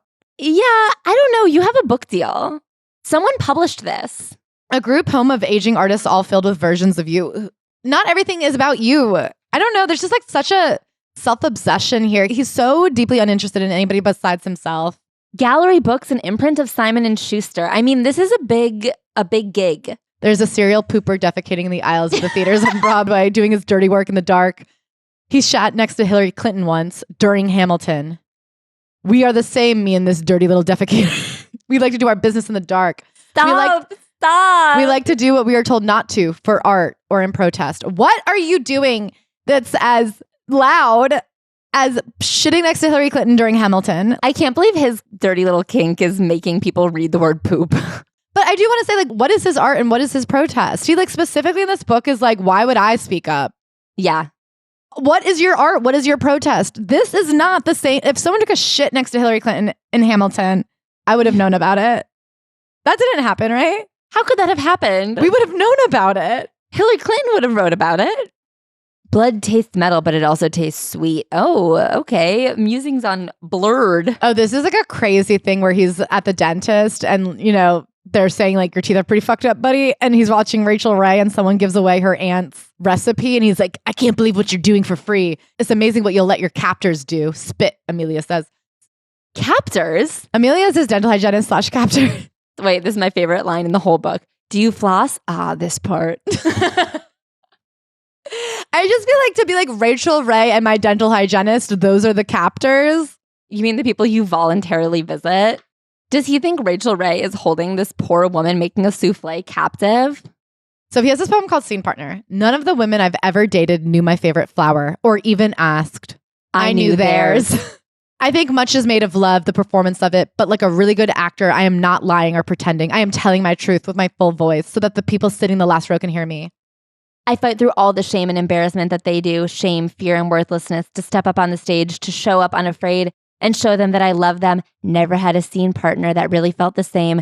That or they had stage fright. I've never had an actor do it back. Jesus Christ, I get it. You're more loving than all these whores. All these idiot whores who aren't even like Patti Smith. The perfect boyfriend who just simply can't find a whore who loves him back. This one I was impressed by just because it seemed hard to say out loud. Blue, nude, bruised, black and blue. If I couldn't say it 10 times fast. He has a couple just about like guarding Halsey's feelings. He's the jester. He's holding court for her feelings. She said, don't enter the temple like a fraud or like some false god. I am reminded of the painting of the creation of Adam. He gets very into like holiness. That's about obviously the creation of Adam. And then he's got holy pervert. He thinks he's such a pervert. Confession, the committing of acts depraved and natural to her. Confession and final forgiveness. For her father loves her and her God would never turn away a whore.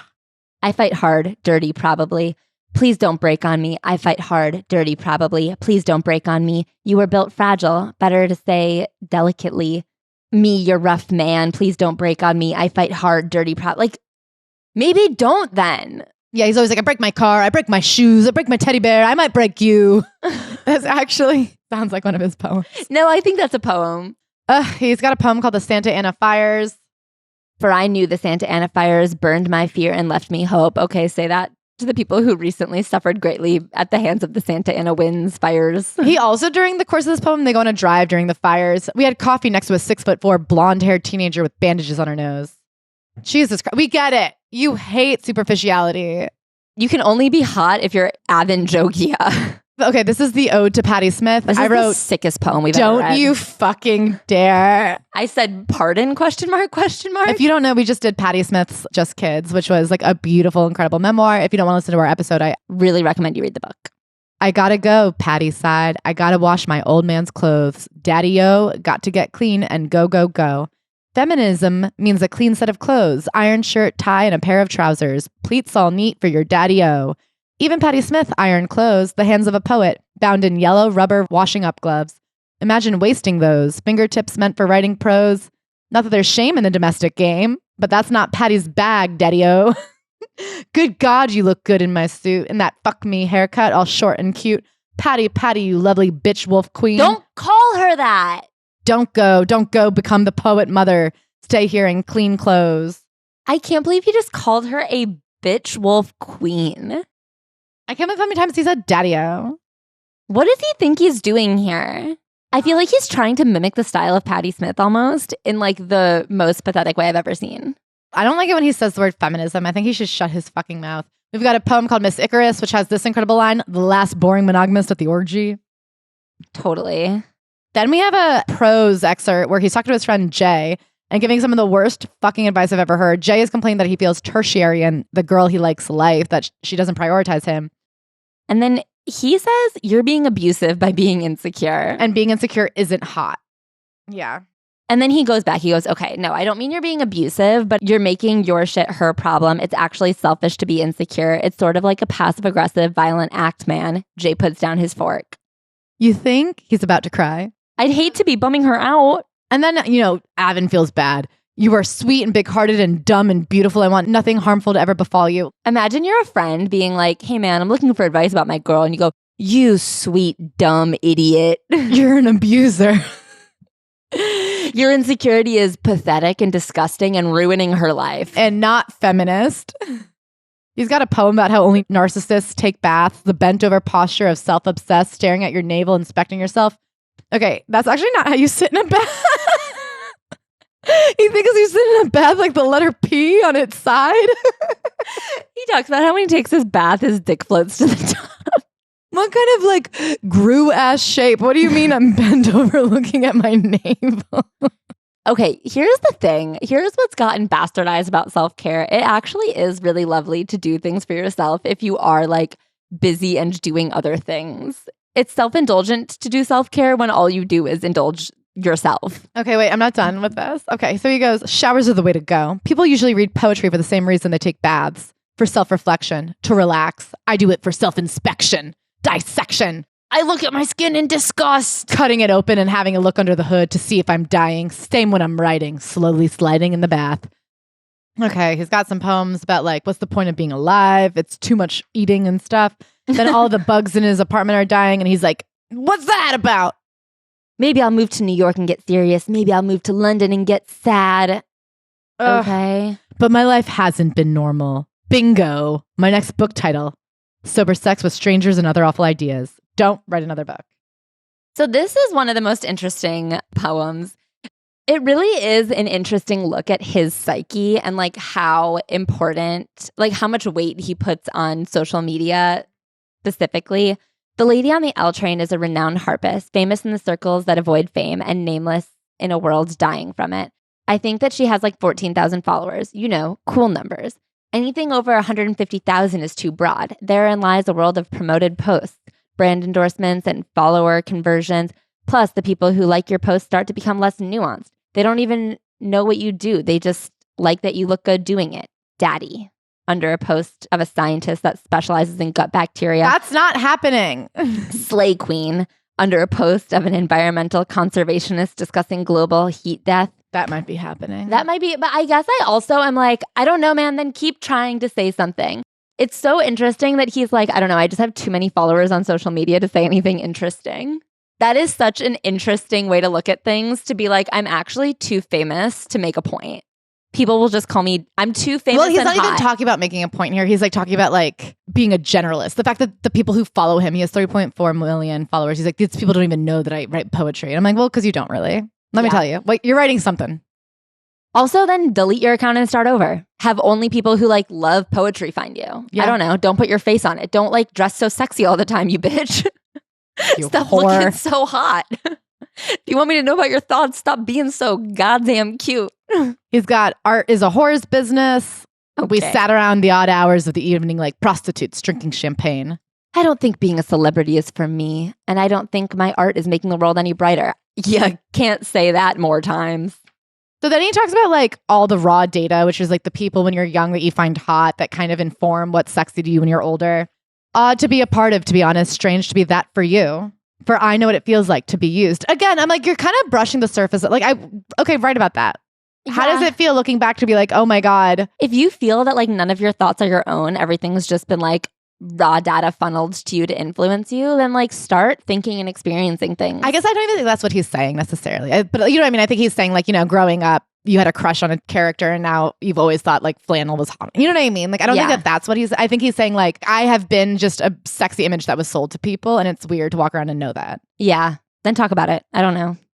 Don't call me daddy. That kink is worn out. Everybody's somebody's daddy. The only real kink left is I love you. Say I'll never leave you. He needed to go to 5 open mics and learn that like almost none of his thoughts are original. So this is another one that I find out is very interesting. So he has a poem called Send Nudes, which is about how many kinds of people have sent him just like nudes to his DMs. And he's like, what kind of person fucking does that? I feel like this is the vague sort of ghost, this voyeuristic specter. So I stopped opening my messages. I actually don't think this poem is interesting when you're wondering about what kind of person sends you a naked DM. But I do think like, again, you have to write what you know, which is your experience. What is that like to have just people be sending you nudes for no reason? That is crazy. That is fucking bizarre. To be just like this thing that gets projected upon sexually by people, like all different kinds of people. Write about it in an interesting and thought out way. And then he jumps right into celebrity sex club. It's hard to be a celebrity in a sex club. This is a hypothetical situation, of course. Okay, well then why don't you write about what you know? There are a couple of experiences in here that are unique and like could be interesting, but then he jumps into things that never happened and like things that he projects onto himself, like this inescapable fame. He's at a hotel with another famous woman who's older than him, and this time he doesn't have sex with her because he's not stupid. So, okay, here's another one that I'm like, tell me something. American teen gigolo, boy prostitute to the stars. We fuck in her offices normally because it's away from her kids and because she is the boss, so we can meet there after hours. Also, it's obviously very hot to have sex in that environment. Her offices are in the big white building in La Cienega or maybe Sepulveda. To be clear, she isn't my boss, so there's no abuse of power here, except for maybe she likes me to take control even though I'm 19 and she is older. It's indiscreet to mention a woman's age, mostly because society devalues woman. He has woman, not women. Over a certain number, 37 if you were wondering. Almost interesting. Shut the fuck up. Like this is that kind of bullshit today's feminism where you like read a book and heard that it's like fucked up that women are seen as less than if they're older. But like naming it doesn't change it. Naming it doesn't change you. Shut up. This whole book is just like naming things or inventing things. But like the topics he does hit on are topics that he just mentions. Yeah, like, is this how a heartthrob's supposed to act? And it's basically about all the times in his life people have been like, damn, if I was you, I'd fuck everybody. And he's like, stop saying that to me. I'm like, valid. I wish it wasn't told to me in this shitty poem. Then he has a poem about like looking in the mirror and running his lines and noticing that he's getting older. And he's like feeling bad about it. I wish for a war worthy of my life. That's all an actor wants, to be a well-used tool. He's talking about like being in a movie? In a movie that's good. Movies are not war. You have to stop saying that. Fan mail. Oh, this is about how Halsey, I guess, responds to all the fan mail she gets. I am meant to roam, to be caught in the wild. Keanu Reeves. You're not Keanu Reeves. Keanu Reeves was like pretty famous. Okay, so this is interesting. Who cares what a celebrity has to say? I'm tired of being asked my fucking opinion on everything. Who cares what I think? You have a voice. The Titanic is sinking and we were asking the fucking violinist to help plug the holes while the captain and the crew of the ship are already in the lifeboats pushing out the women and children. I'm just a violinist. I don't steer the boat. Okay. Yeah, but imagine if there had been like enough lifeboats and someone had used the AV system to like get the message out. Also, they're not saying like, okay, the violinists are in charge of saving the world. They're saying, okay, the violinists have a microphone. We're trying to do something. Like, why don't you help also? Like, you're also on the boat. You're also sinking with us. Like, why don't you want to do anything about it? And you have a microphone. And people were listening to you. You have like a centralized platform. Yeah. Which is much easier to get info out. It's just so interesting that he's like, his next poem is Middle Eastern refugees, faceless effigies, nailed to our feed, scroll. An ad for new eyewear brand, scroll. The dismembered body of a child, scroll. I realize I haven't posted at all about the conflict. I should, right? Some endorsement kind of, or condemnation. Even as I'm typing this, I think, what the fuck am I doing? I should be out there helping. Throwing bags of rice off a fucking helicopter or something. Scroll. The theme for the Met Gala this year is a blinding lack of perspective. Scroll. He acts so trapped in all of these perspectives, and you just aren't. I don't know. If it's important to you to say something, but don't act like you're being handcuffed by anything. You're sitting here saying you hate everything about Hollywood. You hate everyone in Hollywood. Okay, so dedicate your life and your platform, your millions of followers, to fucking saying something. If you never get booked for a job again, you hate those jobs. He's like, oh, the world's so fucked up. Luckily, nothing I can do is different. It's important to die in a cool way. This is about how to like achieve immortality via fame. You have to die young in an interesting way. You also have to make some piece of art that resonates with the collective soul of humanity, some garden of work left on earth that nurtures the generations to come. But again, not as important as dying young in a cool way. Good, ironic, interesting. I mean, I just really feel like I wish you met a 15-year-old. I wish you'd met a 15-year-old when you were 15. It's so crazy that after 2 poems about how like there's no art he could create that like addresses anything going on in the world because nothing matters anyway, he's like, it's important to have art that touches people and says something important anyway. My mother on a bobsled. Interesting that he opens this book being like, the most important thing that happened to me was this one week where Victoria started and my mom got diagnosed with cancer. This is like the first we're hearing of her since. For someone very important, she doesn't come up a lot. So she's on a bobsled. This is no normal girl. This girl thinks big thoughts. I love that. What do you think a normal girl is? Normal girls are like idiots. He hates women so much. My mom's not like other girls. She's smart. Anyway, her big thoughts are like anxiety. Yeah, no girls have anxiety. Good one. The next thing you're going to tell me, no girls have ADHD. The next 2 poems are about a little bird, which is a girl, of course, but little and frail and so delicate. So delicate. He's got one about the sugar packet. He only uses half. Who's he fooling? Shut up. Half measures, as if you ever succeed in life by practicing restraint. I mean, you literally do succeed in life by practicing restraint. Success takes discipline, you fucking dummy.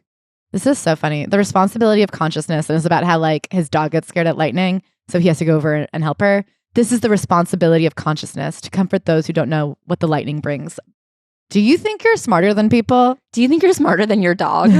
You're not. He was the kind of man who was hard on things. He was hard on his cars. This is that poem I told you guys about. It was hard to be his woman. He'd wear you out like the heel of his boot, or be too rough on you like when he changes gears. It was hard to be his woman, but he used his things well, and it's nice to be used well. Do you think women like that you use them like a boot? I'll tell you what. They don't. He meets up with that friend Jay of his. And he's like, we got back together and we laughed a lot and that hurt because we thought, what if? We've got an ode to Sylvia Plath. He says, Sylvia Plath doesn't get enough play or whatever. Maybe she gets too much play. It seems like you don't fucking know anything. What do you mean? What do you mean two opposites? You brilliant, dead old young lady, you hair. He wishes that he could have like been with her. I want to fuck you, to be some lover you hated, to be some line. What a selfish and small little desire. This is that kind of bullshit where I'm like, oh my God, you're not like the other guys. You want to fuck one of the most famous women of all time. You're so deep. Imagine being the only person in the world who understands that Sylvia Plath wrote good. You are God's forgotten woman. I pin your poems up on my wall the way people pin the posters of pop stars. I'm not like dumb girls who have a crush on me. I'm a smart boy who has a crush on a woman. He says he dates a girl who wants to be called a whore, but he doesn't really want to do that. He doesn't like calling women whores. Your poems beg to differ. Oh my God, I love this. Idol worship, but this time it's IDLE, which is kind of an inverse of the last time. Oh. The idol worship of the faithless, the herd of lazy sheep. I've never seen someone hate the people who like him so much. Jesus was the original heartthrob. Whenever I see him on the cross, I think, I wonder what his ab workout was. Congrats on coming up with the most basic suburban mom-ass joke. Wikipedia funeral. A famous actress died 11 minutes ago and the internet wept and wept. I go to her Wikipedia page before it's been updated with the news of her death. Felt like I was watching a funeral of sorts. Refresh, refresh. Human decay. So silly. I just refreshed her Wikipedia page. She's dead now, officially. What if I beat your ass? I guess I just feel like the way he's so obsessed with like the way Wikipedia remembers you, the way headlines remember you. It's never occurred to him how like a person could think of him. So he's at a storage facility and someone wheels in a 7-foot wooden horse and Ron says, yo man, I told you, you need to get that thing out of here. And the man with the wooden horse turns it around. Okay, I actually would love to know the story of those two men. Ron's horse. Well, like, why was he bringing a big horse and why couldn't he? Yeah. And like, why didn't he listen the first time? What do you mean you kept trying to sneak your big horse into the storage facility? And like, why is this storage facility so specifically like store anything here except a giant horse? And this is like a recurring problem. That guy won't stop bringing his horse to Ron. Is he like scarred by Troy? Oh my God, this is a good one. The billionaires are going to burn the celebrities like sacrificial lambs. They know you're upset, the billionaires. They can see that you're getting angry every day with the marching, the boycotting, and the carrying on. And they don't want you blaming them, for God's sake. That'd be terrible. So they're going to burn the celebrities. They will burn us first and hope you are satisfied. And if you aren't, they'll burn the whole world rather than fucking treat you as human. Okay, so what's the solution to this? It's one, the celebrities, including him, leave them alone. They've done nothing wrong and they actually don't even have a voice and their posts don't matter and their voice doesn't matter. It's just let them be rich. They're only a little richer than you. They're and only they can't a change little anything. richer than you, and they can't post about anything.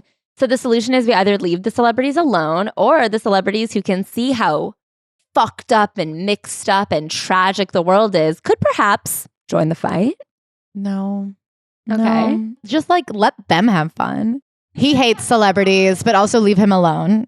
Also, if you're mad at him, it's because he's a celebrity and the billionaires are actually worse and he wishes he could help, but he can't. He's just doing his art. The bravest thing he can do. He finds out he's not as famous as he thinks he is. It is going to be a tough day in the Halsey household. He has this poem that pisses me off. He goes, "Did you know that earwigs have evolved to look like AirPods in order to more easily burrow into your ears?" And I remember reading that just a few hours ago on the subway and going, doesn't evolution take like thousands of years? How did earwigs know about AirPods thousands of years ago? AirPods only came out like a couple weeks ago. He goes, "This is a lie, don't worry." I go, "Don't ever fucking lie to me again, you goddamn piece of shit. Don't lie to me." I've tried to adapt to this ever-changing environment, but I found I lack the survival instinct. I mean, you lack all instincts. You had no fucking whisper in your gut telling you this book was stupid. What is the point of adapting to survival if it evolves you away from things of worth? Actually, that earwig, if he really could be an AirPod, that is much more valuable. I would pay a lot more for an AirPod than an earwig. Imagine an AirPod crawled out of your drain. Instead of losing AirPods down the drain, the AirPods are coming to you. Now that's heaven. I call that heaven.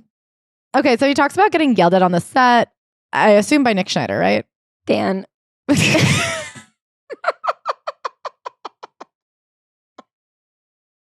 What is wrong with me? It's a good question. Luckily, he never says it in this book. So there's like, but I've said it in this episode. He calls it the show, capital T, capital S.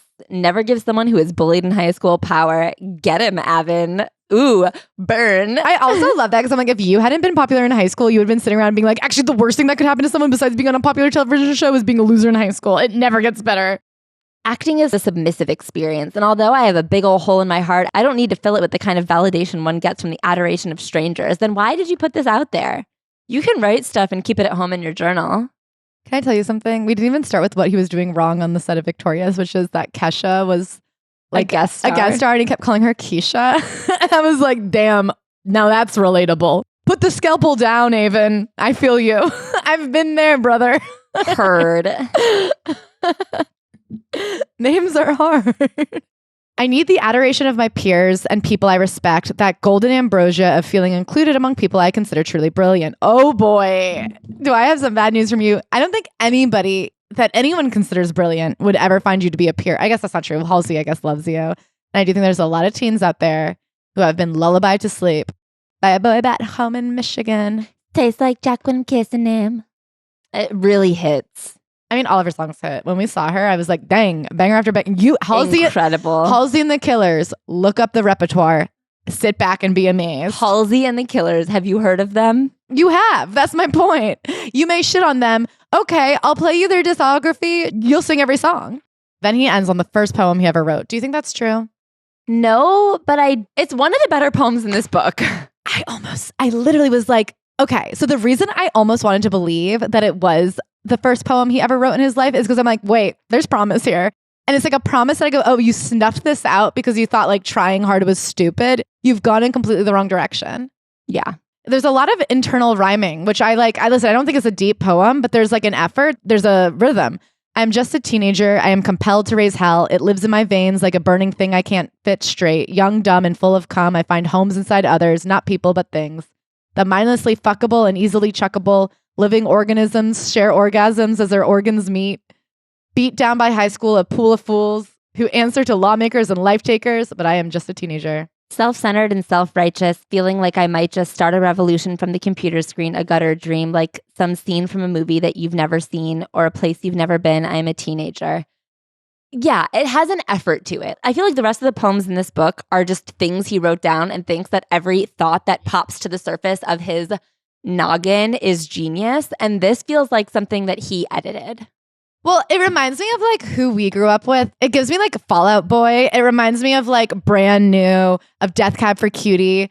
Just like we grew up with a lot of like internal rhyme structures and long lyrics that like wrap around and make a metaphor. Like I recognize an attempt and I recognize like a couple things happening at once. I worship dead rock icons as gods and choose a life of drugs and destruction rather than a safe bachelor's degree in construction. And yes, I will take that tax reduction. And yes, I will take those drugs to function. And yes, I will take a left at the next junction just because the navigation told me to. But what can I do? I am just a teenager. As good as the story about the big horse. That's so funny that you felt that way because I thought I was going to say something brave and be like, I think he ended on a high note. Look at my notes. Wow. This is kind of fine. Yeah, there was just like, yeah, I felt the same way that I went, you really tried here. Yeah. Okay, well, that's the Burke. That's the book. I'm doing air quotes. Claire, how fertile would you say this soil is? I'll give it a 2 out of 5. Okay. I do think like we talked. We had something to say. It spurred conversation. And it got me pissed. As he would say, it made me feel like rage and vinegar and sex and love and fighting and fame. I also just feel like I know what it would be like to be around him. And there are books that have a lot more narrative where I still walk away going, okay, but like, what would you sound like at a dinner party? And I feel like I know. To be at a dinner party with him is truly No Exit Volume 2.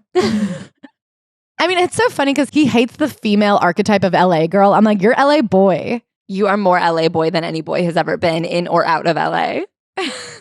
Ashley, what would you rate it?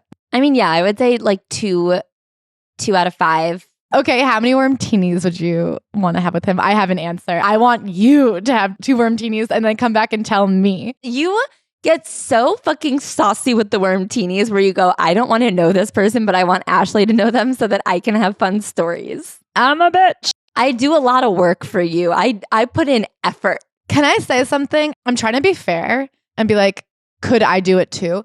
I think it has to be you because I think in person I have like, this is going to surprise the listeners because I know you guys have a real idea of who we are.